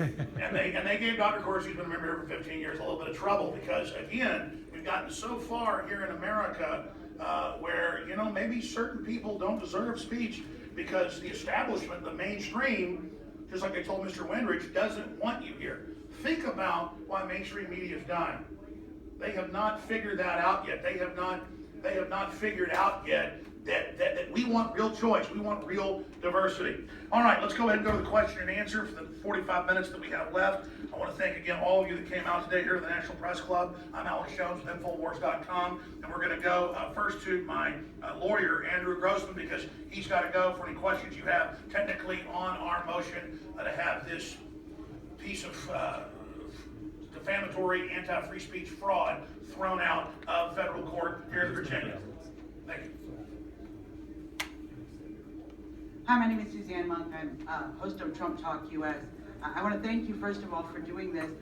My question to my viewers is there any lawsuits, class action lawsuits that are being put against the banners, against the people who are censoring us? This is one of our gravest concerns, that we find a way to actually be able to fight back. They're suing us. Is there any way we can sue them? Well, you know, I think as this lawsuit illustrates, so many states have these anti-SLAPP statutes that allow somebody who's being victimized by an abusive lawsuit to push back and say, you don't get to go to the courts to take action against people just because you disagree with their protected speech. You can force people filing that kind of abusive lawsuit to pay the attorney's fees, to be sanctioned. So, I mean, that's really where the legal ballgame is in fighting these suits one by one and making it clear to people that you don't get to go to court to fight over politics, to fight over beliefs. That's just not what it's for. Counselor, what confidence do you have in the courts? I raised that question. My name's Cliff Kincaid with American Survival TV because we just reported on a group of Obama judges in the Fourth Circuit ruling that a war memorial in Bladensburg, Maryland has to be destroyed. It's been sitting for 100 years because it includes a Christian cross. This is what the courts are about now. You know it, I know it. So what confidence do you have in the courts that they're going to rule on the basis of law and the Constitution and not rule against you and Alex Jones because they don't like you? Our federal courts it's a wonderful court system. There are some bad eggs here and there. There are judges who sometimes issue questionable rulings. But at the same time, it's a system that works pretty well. There's a lot of variation between the states. But I think overall, at this point, with our constitutional rights, you generally get a fair shake. Not always, but generally. Mr. Grossman, Jason Goodman from Crowdsource the Truth. The same individual who spoke to Alex about Martian slave children has brought a lawsuit against Crowdsource the Truth after we introduced evidence that he's engaged in felony charity fraud. Is there any way that I can bring that to the attention of authorities and have him brought up on criminal charges, not as a punitive step against the lawsuit, but it seems like the lawsuit is an effort on his part to suppress that information and silence me? I can't really comment on that because I'm not familiar with the facts of the matter. Obviously, if you have an attorney representing you in your lawsuit, you should probably speak with them about that. Well, and of course, as you've stated, that's his goal, the punitive measures of the financial damage something like that would cause. But thank you for your answer. Thanks, ma'am. Go ahead. So, a lot is going on. My name is Cherie Saber, Moms for Trump. It appears to me, Mr. Jones and everyone here, there will be a lot of lawsuits going forward. This is a very interesting time that we're living in, as we all know. Question, with all the lawsuits that are going on and that will be going on, my question is countersuits. Is there such a thing? Countersuits. Can people countersuit? Well, this is exactly what we're talking about with this case and the anti-SLAPP motion that we filed today. When somebody files one of these frivolous, abusive lawsuits merely to punish their political enemies, the way to respond to that in the states that allow it is to file an anti-SLAPP motion to get that case dismissed and to sanction the other side for abusing the court system to punish their political enemies. That's the way I think over a period of time that you change the incentives for this kind of litigation so that people realize that if they bring these kinds of suits, they're going to face consequences for doing it. And let me just jump in because that's the one point I should have made when I got up here today is we have basically filed a suit back against them with this filing to have it thrown out, then citing the SLAPP statute, the lawyers here, but he explained it if I get it wrong, that is a lawsuit. We are going for the damages of the cost, our time and energy via this fraudulent suit. So I should have just opened this up by saying, we're citing the anti-SLAPP statute. This is clearly a textbook case. We're going to fight this. And then when it's defeated, which we believe it will be because it's so classically fraudulent, they will have to pay attorney's fees and some type of damages. So we are countersuing. Is that accurate, Counselor? That is right. We have filed an anti-SLAPP motion under the Texas anti-SLAPP statute as well as the Virginia anti-SLAPP statute. They both provide this kind of relief, and obviously we're very confident in their legal arguments. I think there's the last question in the back. Hi, I don't have a mic. Oh, we'll get you one. This gentleman does. I grabbed it away from him and then her. No, we got Sorry. two. We got two. All right, no, you go ahead and then him. Sorry. I'm Carrie Donovan from Populous Wire, and I was being sued by the same group that was suing Roger, just as a citizen. And we do citizen journalism at Populous Wire, and so my question is, I'm trying to bring people in and give them a platform to speak and post their stuff. And now I'm really kind of scared. I'm thinking, what can I do to help protect just the average American? But see, that's the whole point. Now we're learning about all these little folks that are being sued. There's a huge underground campaign. You're an expert on this, following this. How big is this iceberg under the water of Soros and leftist bullying? I mean, we have seen more and more of this in recent years. People, rather than engaging in public debate, simply going to court to challenge people and bringing defamation claims and emotional distress claims and things like that in many cases are unfounded. It is abusive. States are getting wise to that, and they're passing statutes to deal with that. There are some great resources online from the Reporters Committee for the Freedom of the Press and from some others that provide background on those statutes. There are groups that provide pro bono legal defense for individuals who are subject to those kinds of lawsuits and can provide advice on how to deal with them. There really are a lot of resources out there, but it is a huge problem and one that unfortunately is only growing. Mr. Grossman, good morning, and good morning to the InfoWars team. It's great to have you guys in D.C. As a citizen journalist myself, has kind of been encouraged, join the fight, finding InfoWars and looking for the truth. It's great to have you guys here. I'm just curious, what you think about the modern day legal profession and having, lawyers for hire these days. They're willing to file, just about any type of lawsuit, against, free speech groups like, Alex Jones and people fight, to get the real news out. What does it say about, when millions of dollars are just brought to to these lawyers and to bring these type of lawsuits forward? What does it say about the profession these days? I mean, everybody has a right to legal representation, both when they're, subject to criminal charges, but also just as a general matter to represent them in whatever disputes they may have, to petition the government and so on. But at the same time, every time a lawyer signs a pleading before a court, that lawyer is certifying that there's a colorable basis for that claim, and that it's based upon law, and it's based upon facts. And if lawyers are filing things that violate those certifications, they deserve to be sanctioned for that. There are rules that deal with this. There are, as I mentioned, the anti-SLAPP SLAPP statutes that deal with these kinds of speech-suppressing lawsuits. That is the framework that we work in to address that problem. Thank you. Are you guys going to be filing any complaints against the bar for this frivolous filing? It's not something that we're talking about now. Thank you. Thank you so much. And again, just to be clear, we have filed an anti-SLAPP lawsuit against this fraudulent suit filed by Georgetown and by the individual that they used to file it. And so that's really the big news here today, and I should have announced that up front. Can you just spend a minute technically explaining that to folks again, because you didn't seem to seek into me, even though I know the facts, and some folks keep asking. I think for the press, can you just make another statement on that, and then we'll let you get back to work, sir? Thanks. Sure. So we took advantage. The motion that we filed this morning is brought under, among other things, Texas's anti-SLAPP statute and Virginia's anti-SLAPP statute. Texas anti-SLAPP statute provides for very fast dismissal of cases that are brought that challenge people's First Amendment rights, particularly their speech rights, and it permits fast dismissal of those cases if they're unfounded in law, if they're not supported by facts.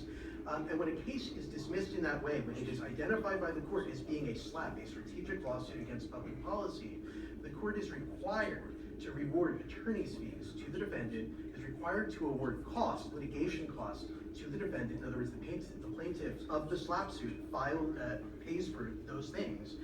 And then the court is also required to sanction the plaintiff so as to deter further abuses.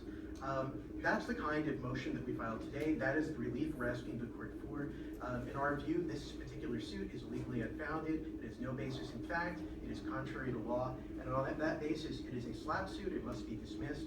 And my clients, Alex Jones and InfoWars, are entitled to have their expenses recompensed so that they are not the ones who are punished by this abusive lawsuit. You have one more question, sir? Yes, thank you. I'm Bob Cuttle, and I'm interested in the attacks on the First Amendment. I know you said that there's damages that could be awarded. How about punitive? Can there be punitive damages?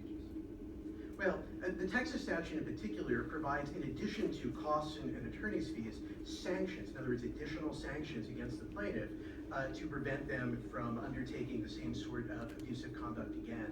So I don't know that you would necessarily call that exactly punitive damages, but at the same time, it is at least of a similar genre. Okay. Okay, I think we're going to switch. Absolutely. Thank you. Thanks, Andrew. If anybody else wants to be in here for questions, bring them in. Thanks. All right, thank you very much. Thank you. All right, who's got the other mic? Here. Okay. Okay, again, folks, we're live, broadcasting worldwide. A bunch of other people are transmitting out here as well. And the globalist horror, of course, hundreds of thousands are watching us right now just on these streams. My syndicated radio show that reaches millions an hour is carrying us right now with David Knight. And here's the big announcement. We have filed a countersuit against Georgetown and this fraudulent suit. We are seeking, obviously, those damages. And we're going to continue with the Pepe the Frog filing against us. We're going to continue in Texas with these other filings. These are classic SLAPP suits meant to shut us up. And that's why they're passing these laws all over the country, is to counter that. And so that's what's happening. And because we have to get to the point where these plaintiffs that Soros and others approach, the Democratic Party approaches, understand they personally are going to get sued.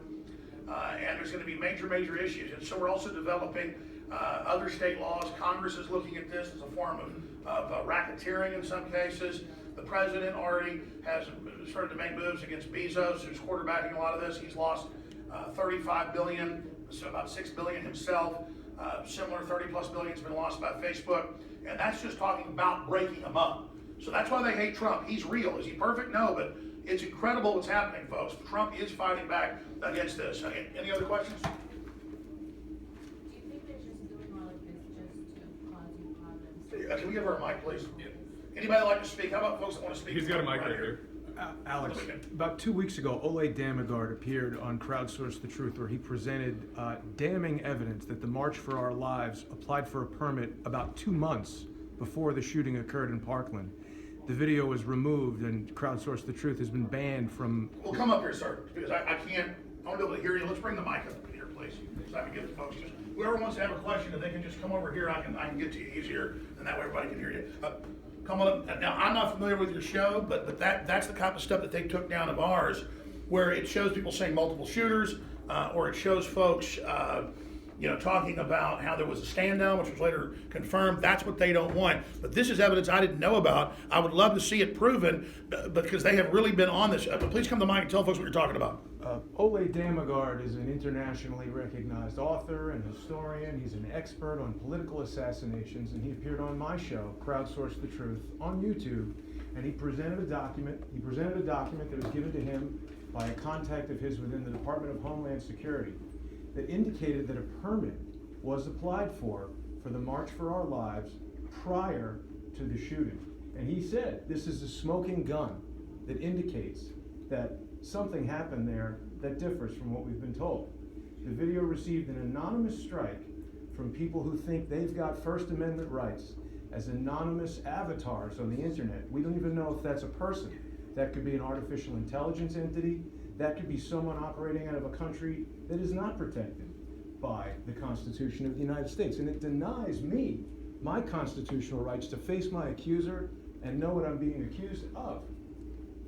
All right, thank you. Letting me speak out. Well, I'm familiar with that gentleman's name, but I want to look that up. That is powerful information. Go ahead, man. Right here, John. Hey, Alex. So I'm Ford Fisher with News to Share, which is also an alternative YouTube channel and website.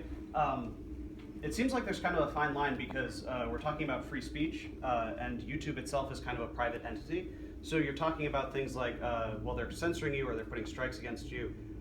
As a private company, does their free speech kind of outweigh your free speech? How do you kind of balance that out in the future? That is one of the best questions of the day, because they hide behind that.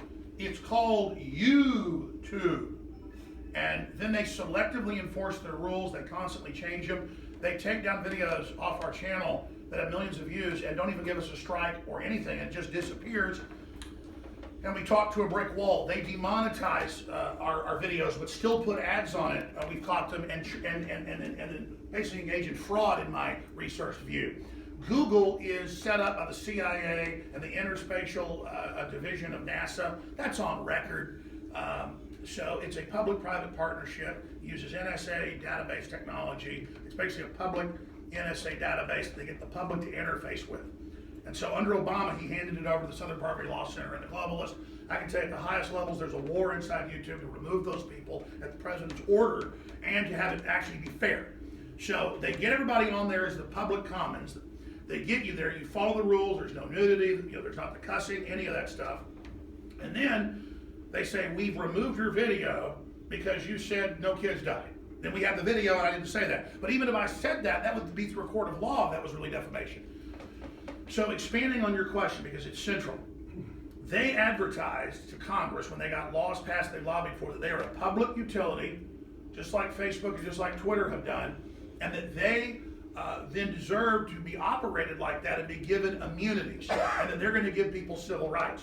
So if there was a $500,000 court ruling because a gay couple didn't get their cake baked, well, I say you can bake their cake, whatever, I'm a free speech guy, I'm a libertarian. But regardless, a small business shouldn't pay a $500,000 fine. But okay, they got in trouble because they didn't bake a cake $500,000. They're a private company, aren't they? They shouldn't have to bake somebody's cake. Oh, but YouTube can then go in and take down your video because it's got something politically embarrassing to them, or they can take down videos exposing Hillary, just like Google, the parent company, got caught meeting with Hillary's people in the WikiLeaks every day, fixing the search terms. If you looked up Hillary death list, or Hillary murders, you'd get some bill they introduced in Arkansas in 1988. That's the total control. Google is gone. It's a worthless search engine now. it's crazy. You go to Bing and others, it's Microsoft, they're still fair. They show a mix of things. They show whatever's most popular. But Reddit's being rigged now. Dig killed itself. They all kill themselves politically and kill the views because they end that real open comments. So we followed all their rules. We followed the open comments. Project Veritas got footage of high-level YouTube people, high-level New York Times people, high-level Twitter, Facebook, specifically saying, when they're sitting around the bar at night bragging to a good-looking girl with a hidden camera, our main mission is stopping Alex Jones and people like Paul Watson. And they go, why? They go, well, that's just our orders. Well, what else? Stuff for veterans or American flags. We ban those effing people. Okay, so, they're just a corporation. Those effing Americans. Notice you have a doodle for every communist and every socialist and every, drug addict you never heard of on the Google Doodle. But it's not there now for Easter. But there's for every little Islamic group or a woman that was for cop killing, they're on there. But that's the radical ideology the big corporation of Google, run by leftists, uses to take the SJWs programmed out of colleges and have them man the censorship. But that's only a computer program. They're not communists at the top. They're hardcore billionaires who are using socialism as a psychological, cultural virus to sabotage the country. Just like a spider bites you with poison, that's the poison being injected in. So this whole argument that, if they're a private corporation, they do whatever they want. They are force-feeding people information.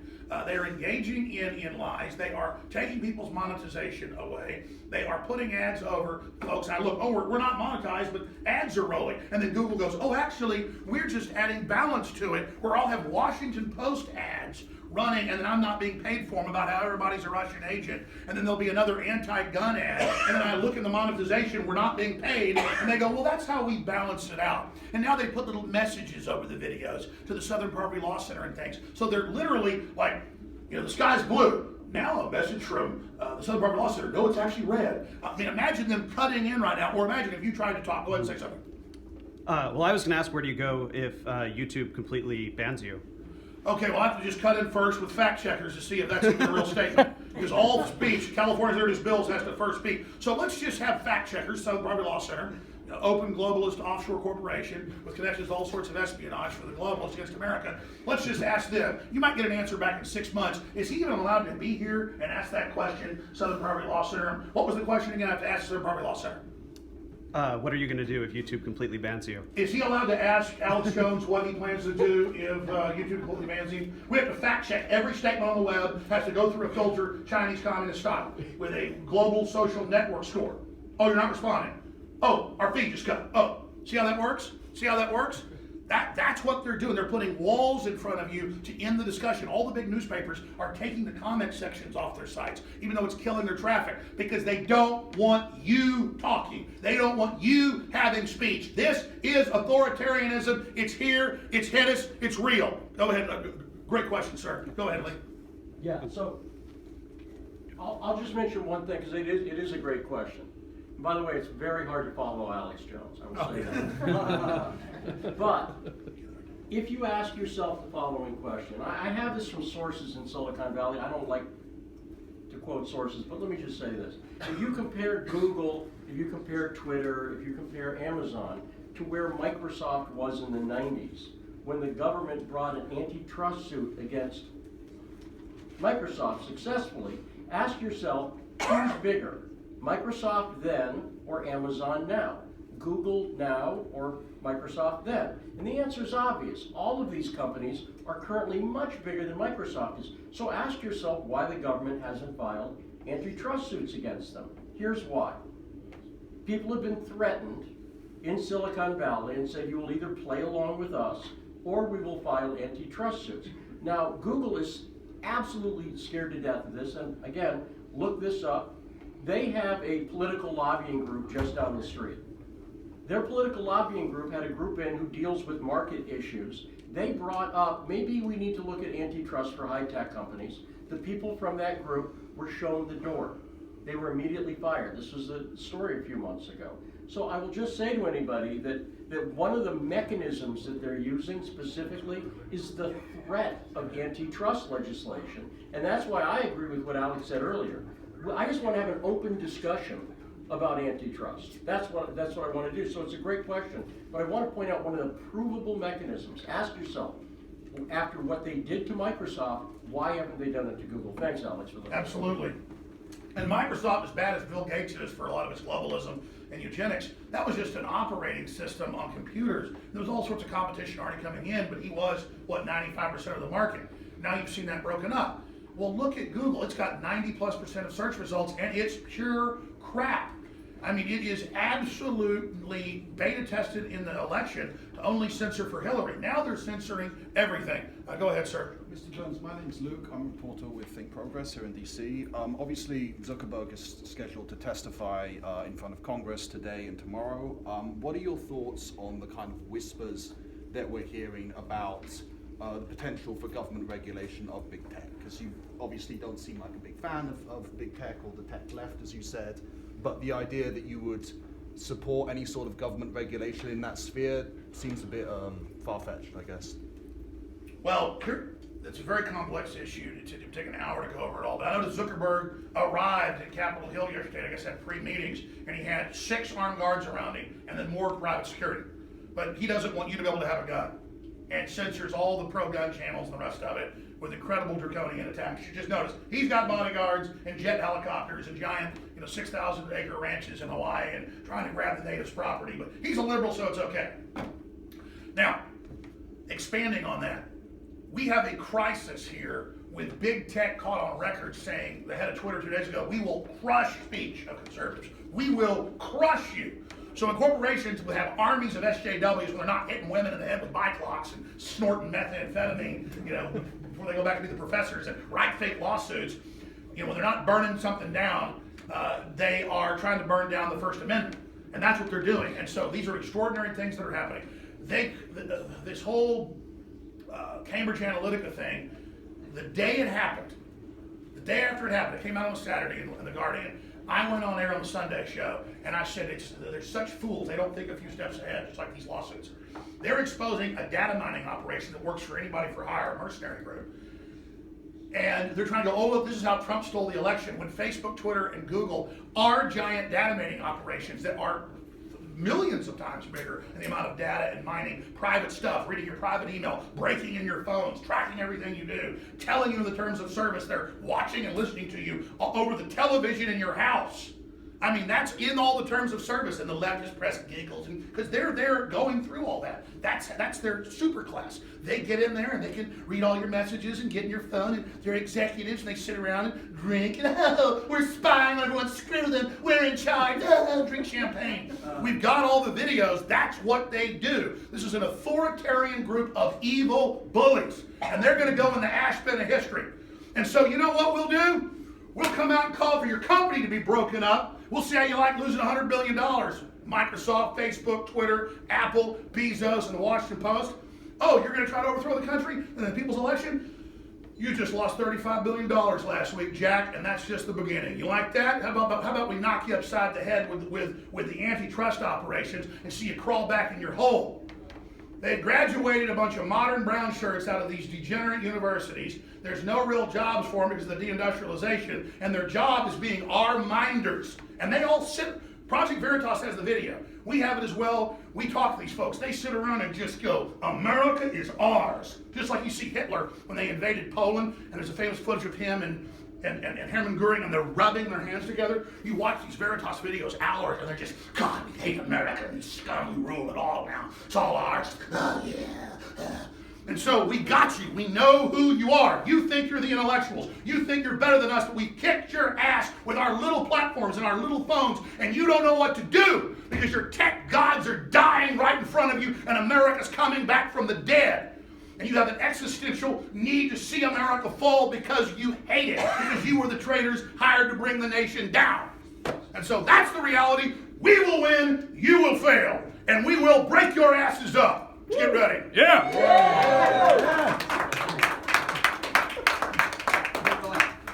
Alex, I'm running for Congress. Tell us who you are, brother. I'm Johnny Rice. I'm running against Pelosi's puppet, Steny Hoyer, and puppet of the whole Democrat Party. And this is my biggest honor to meet Alex Jones. I've been a listener of his since 2007, and he's the one that woke me up to politics. I mean, to what's really going on behind the scenes. And so I'm running for Congress to really push back the evil. Good job, brother. Help Trump drain the swamp. I've been thinking about running since 2014, you know, because of Alex Jones, just to expose the fraud. But Trump really helped me, just push me over the edge. This is the time for action. That now, it's like, I'm sick of Al Green, I'm sick of Pelosi, impeach Trump, Al Green doing his whole fake Dr. King speech. I'm Christian Pentecostal, most of the churches I go to are African American. So, Dr. King, Booker T. Washington, these are my heroes. You're my hero. And so I'm praying, let it be known in front of everybody. I'm praying for Alex Jones, for all this fraud to be destroyed, and that it switches, that you're lifted up higher, that your audience goes up. Now I'm praying for you. I think if I can get your endorsement, and you don't have to tell me now, but I'm praying. We will talk. We'll talk after too. I got to bring Roger Stone and others up so you can take some questions at the same time. Because Roger Stone, we're going to go boom, boom, boom. We got 15 minutes left. They're going to throw us out here. God bless you, brother. Thank you so much. We get to do 10 hours. This is awesome. Should have started right out with the question and answers right away. Well, don't forget, we're going to do 2 more hours at the Mayflower. I totally forgot. And I'm going to have refreshments. I'm paying for refreshments because here's the deal. We had a bunch of overflow where folks that couldn't get in the press club. The Mayflower today, it's really 3 to 6, but I'm going to be there 4 to 6. And so refreshments, it's free. So we want to see you there, but only about 100 people can get in the room. So please come, and we'll have more questions and answers. I can have a debate with Kincaid too. I love him to death, but he's always saying he's teasing and saying I'm connected to the Russians. Now this guy, maybe we got to get him. I don't even use Russian dressing on myself. It's a joke. It's a joke. He's the Russian agent. Kincaid, we're watching you. Get up there. Kincaid, how do we know you're not under Putin's control right now? Well, I'm joking. I wrote a book a couple years ago exposing Putin. I know, it's a joke. I know. Can you say crossfire for me? We'll be right back with crossfire. Don't talk while I'm interrupting. Here's the question, Alex. A lot of people, a lot of conservatives like what you're doing. They like what Roger Stone's doing. But the Russia thing is such a turnoff for so many people. And you got to admit it. You were a favorite of Russia TV a couple of years ago. You've been on Russia TV, Roger. Absolutely. You've been using material from Russia Today, the Voice of Russia. I could go down the list. Lee Stranahan over here. Used to know him as a great reporter. He's working for the Russians. Well, he admits that he's a reporter. I challenge you to dispute a single fact I've ever said. If you'd like to, let me say this. I invite you. Get up there. Come on over. I invite you on my radio show. We invite everybody. I invite you on my radio why don't show you come on? to dispute a fact. Dispute a single fact I've ever said. I don't go on the Russian media, number one. Okay, right, I know. That's the If you're such a good American, why would you? Here, let me just say something real fast. Can I finish? No, let me just say this because the media will only pick up on this. I'm going to say this right now. I'm running out of time. Because it's ridiculous. Go ahead. I'm just asking a question. Always ends with Russian. When you go on the Russian media, You're committing a logical fallacy, sir. Let me explain.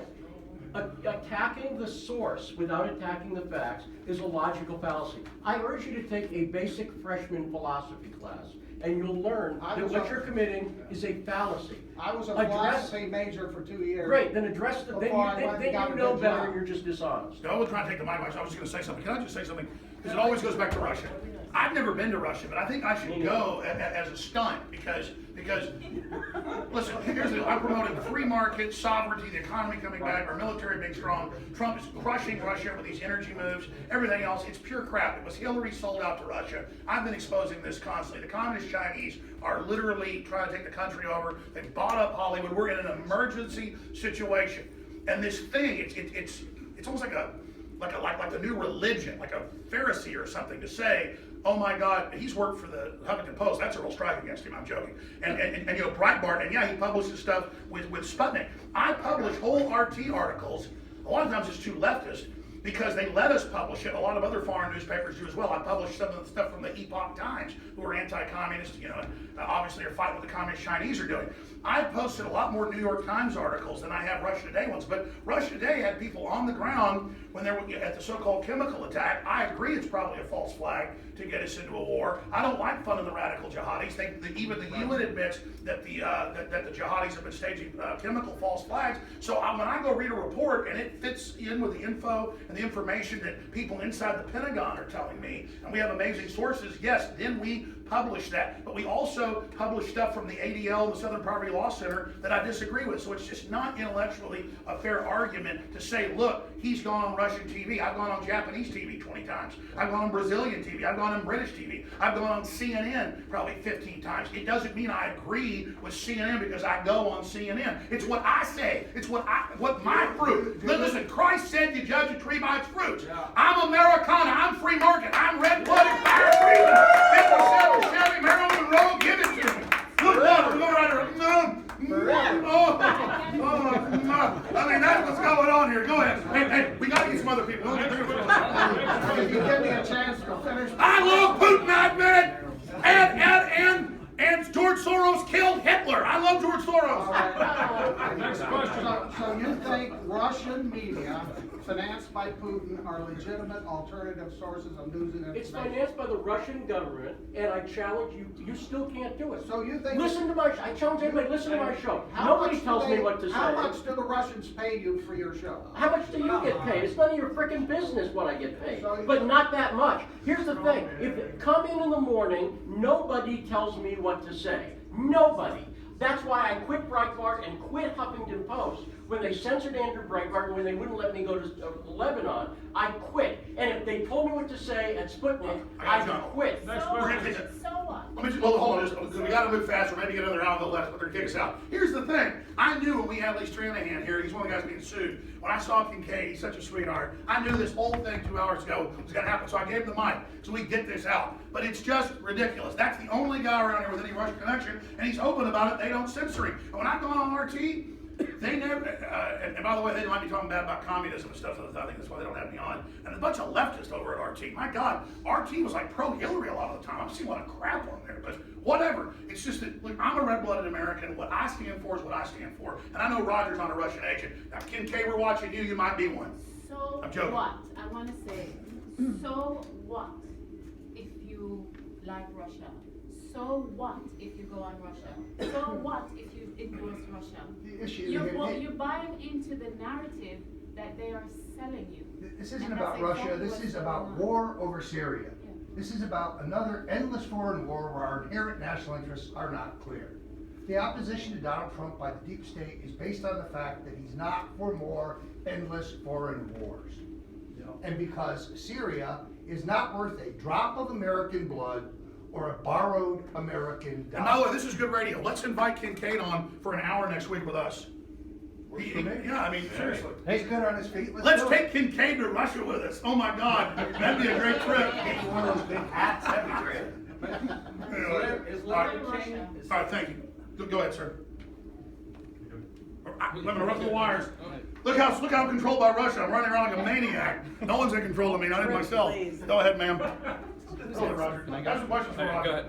Go ahead. Alex, my name is Jared Holt. I'm with Right Wing Watch. You have also been facing another lawsuit, namely over InfoWars incorrectly identifying the Parkland shooter as a young man in Massachusetts. Primarily, the suit hinges on the idea that InfoWars focused on the young man's photo with a Communist Party t-shirt that's like at Urban Outfitters all the time.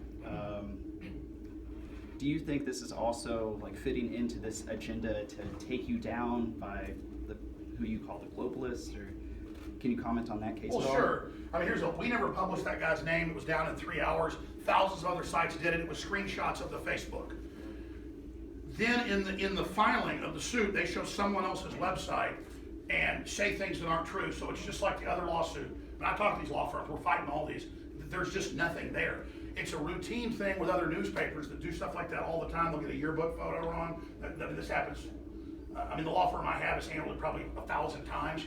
And all it is you get a retraction And then you have to ask the person, do you want us to put your real photo or name there? We never put his name like other media outlets did. We were chosen to do this. Turns out even some national TV showed the Facebook with the guy's name later came out. They're not being sued. So it is 100% being done to try to create this illusion that we're fake news, to go over us with a fine-tooth comb, and to brand us as fake news ahead of basically the deplatforming of all media, but George Soros media, as he was caught in the WikiLeaks, admitted. He said, only our news will be pushed out if we can get Obama to give the UN control of the web. He only gave it partial control, but that's where we are right now. And so I appreciate your question. Go ahead, sir. Hi, I have a question for actually both you and Roger Stone. I'm a student reporter at George Washington University, your alma mater. I wanted to get your guys' take or opinion on what to do about this fight about free speech. I see it every day on campus. There's definitely a war on the right, on anybody with a different opinion. So what can we do to combat this with the students? I think you submit to the bullies. I think it's good. They have bike locks. The professors love it. Beat up women, allow no speech. They're pulling down everything, saying they hate America. I say remove the American flag, turn us into Venezuela, totally collapse, and people can eat out of trash cans everywhere, and finally die 1,000 a week like they do in Venezuela. But they passed a law, you can't say they're dying of starvation, so it's not happening. You know in 1984 they can even suspend gravity. So I want to live in North Korea. I want to submit to meth head professors. Would you like to say something? What should Trump do? I need to top that. For my next number, no. I want to say, I'm going to piggyback off your question. Some of you may know that last year I was censored by Twitter. I've been removed, banned for life from Twitter. Twitter's rules of conduct are relatively vague, meaning Keith Olbermann can threaten the violent assassination of Donald Trump, yet he is still certified and a presence on Twitter.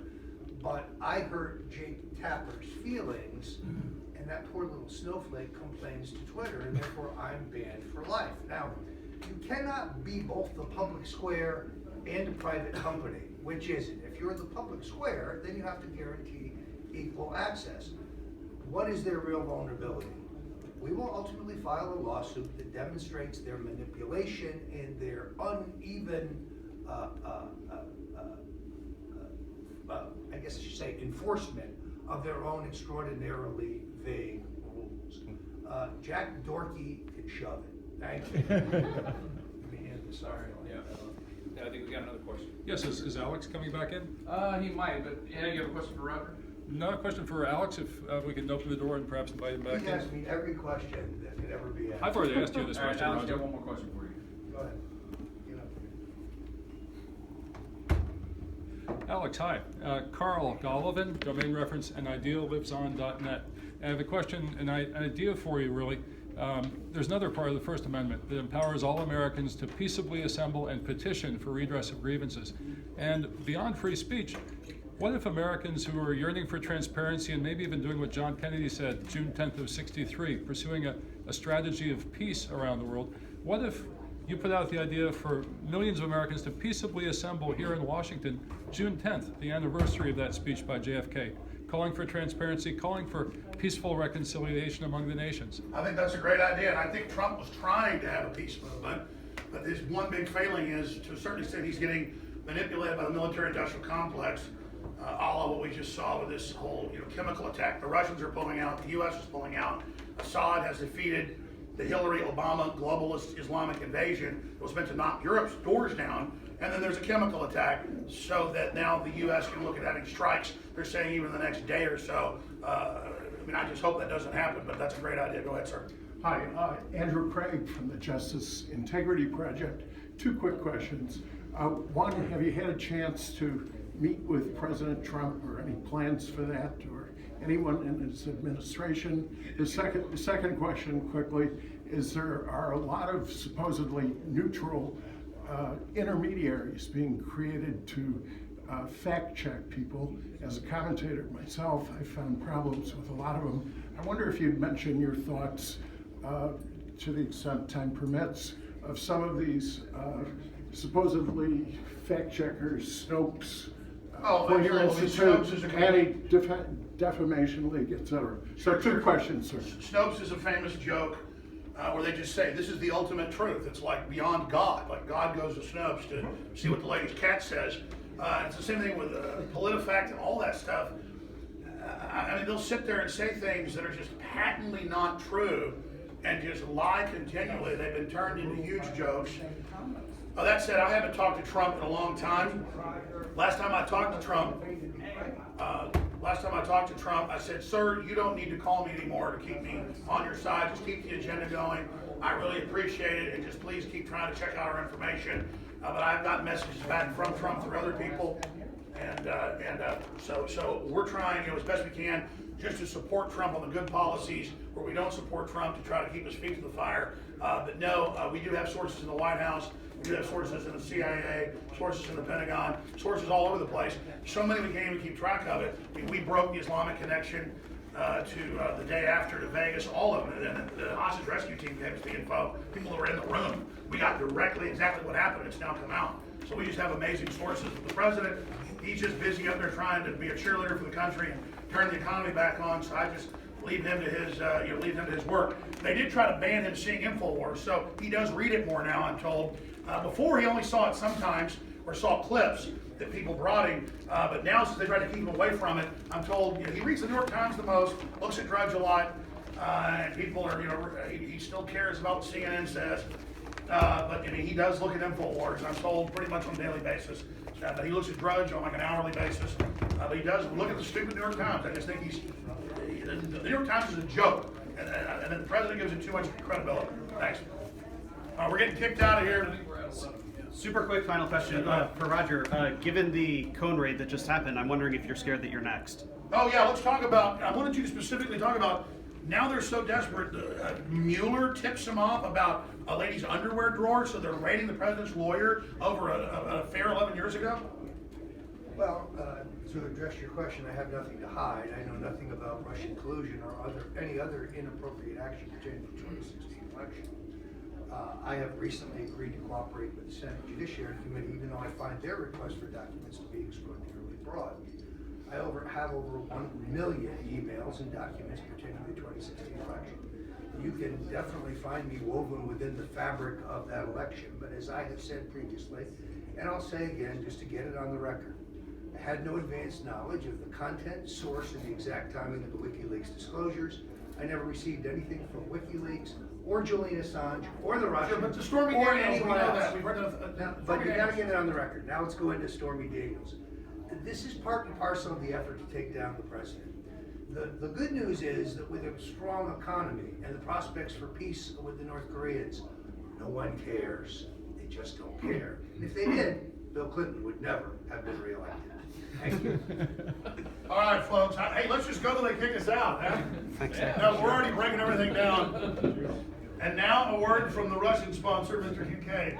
Seriously, folks, if you have the questions, I appreciate you coming out. Oh, here, I got another question. Here, just go next. Oh. Doug Hackman, you want to say anything? Come to the Mayflower today at 4 o'clock. It's going to be a free-for-all questions. Go ahead. Hi, Alex. Yes, sir, go ahead. Sesiango. Quick question for you. You say that you want to create 10,000 more Alex Joneses out there, but the reality is that they're trying to silence you and those other 10,000. What fundamentally are the basic steps to those 10,000 right now that you would say this is how you protect yourself from situations like this? Just like, Well, listen, they can't sue a 10,000 Alex Joneses or anybody else. They're only doing it to a few to intimidate people, hoping we roll over. The answer is everybody's got to start reporting, starting your own website, your own platform, that you then go to these big mainstream systems and then get the traffic pointed back at you to then build a more complex ecosystem. So I think that's the answer to that. Is everybody has to get involved in the free speech wars. This is the fight for the country right now. Okay. Yeah, because like you said, it's an intimidation factor. They're trying to intimidate. They're trying to keep you, keep your listeners. And we're Americans. Are we going to let some old Nazi collaborator? I'm sorry, the guy that killed Hitler single-handedly, George Soros, the guy that created the Earth. I mean, the guy that it's actually George Soros was actually George Washington. They froze him. They sent him back to World War II to beat Hitler, and then he's back here now. I'm being sarcastic because they say on CNN he wasn't a Nazi collaborator, and I'm a liar. So actually, they're right. He's a enough of the sarcasm. I'm sorry. It's just so ridiculous. That's okay. Look, we're not going to let this SOB and these globalists and these knuckle-dragging professors win. We're gonna go after them. We're gonna get their funding cut at Georgetown because they are getting public funds. That's being looked at. We're gonna bust them up. So we're fighting Americans and we're gonna win. God bless you. Got one in the back. Hello, my name is Matt from the Daily Informer. What do you think the elites are going to do when they fully realize that the spirit of the Lord and the will of the people cannot be stopped?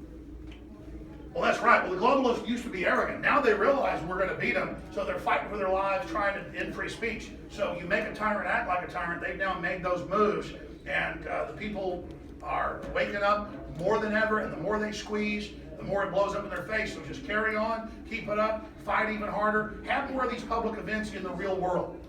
Get outside cyberspace and get out in the real world like you do. Have rallies, have events, have news conferences, have talks, have friends over to discuss politics while you have dinner. Just, have a barbecue again, and then take action. It's all about human communication, getting involved, going out and force multiplying. You see the country coming back. You see nationalism and populism and free market happening all over the world. So it's an incredible time to be alive.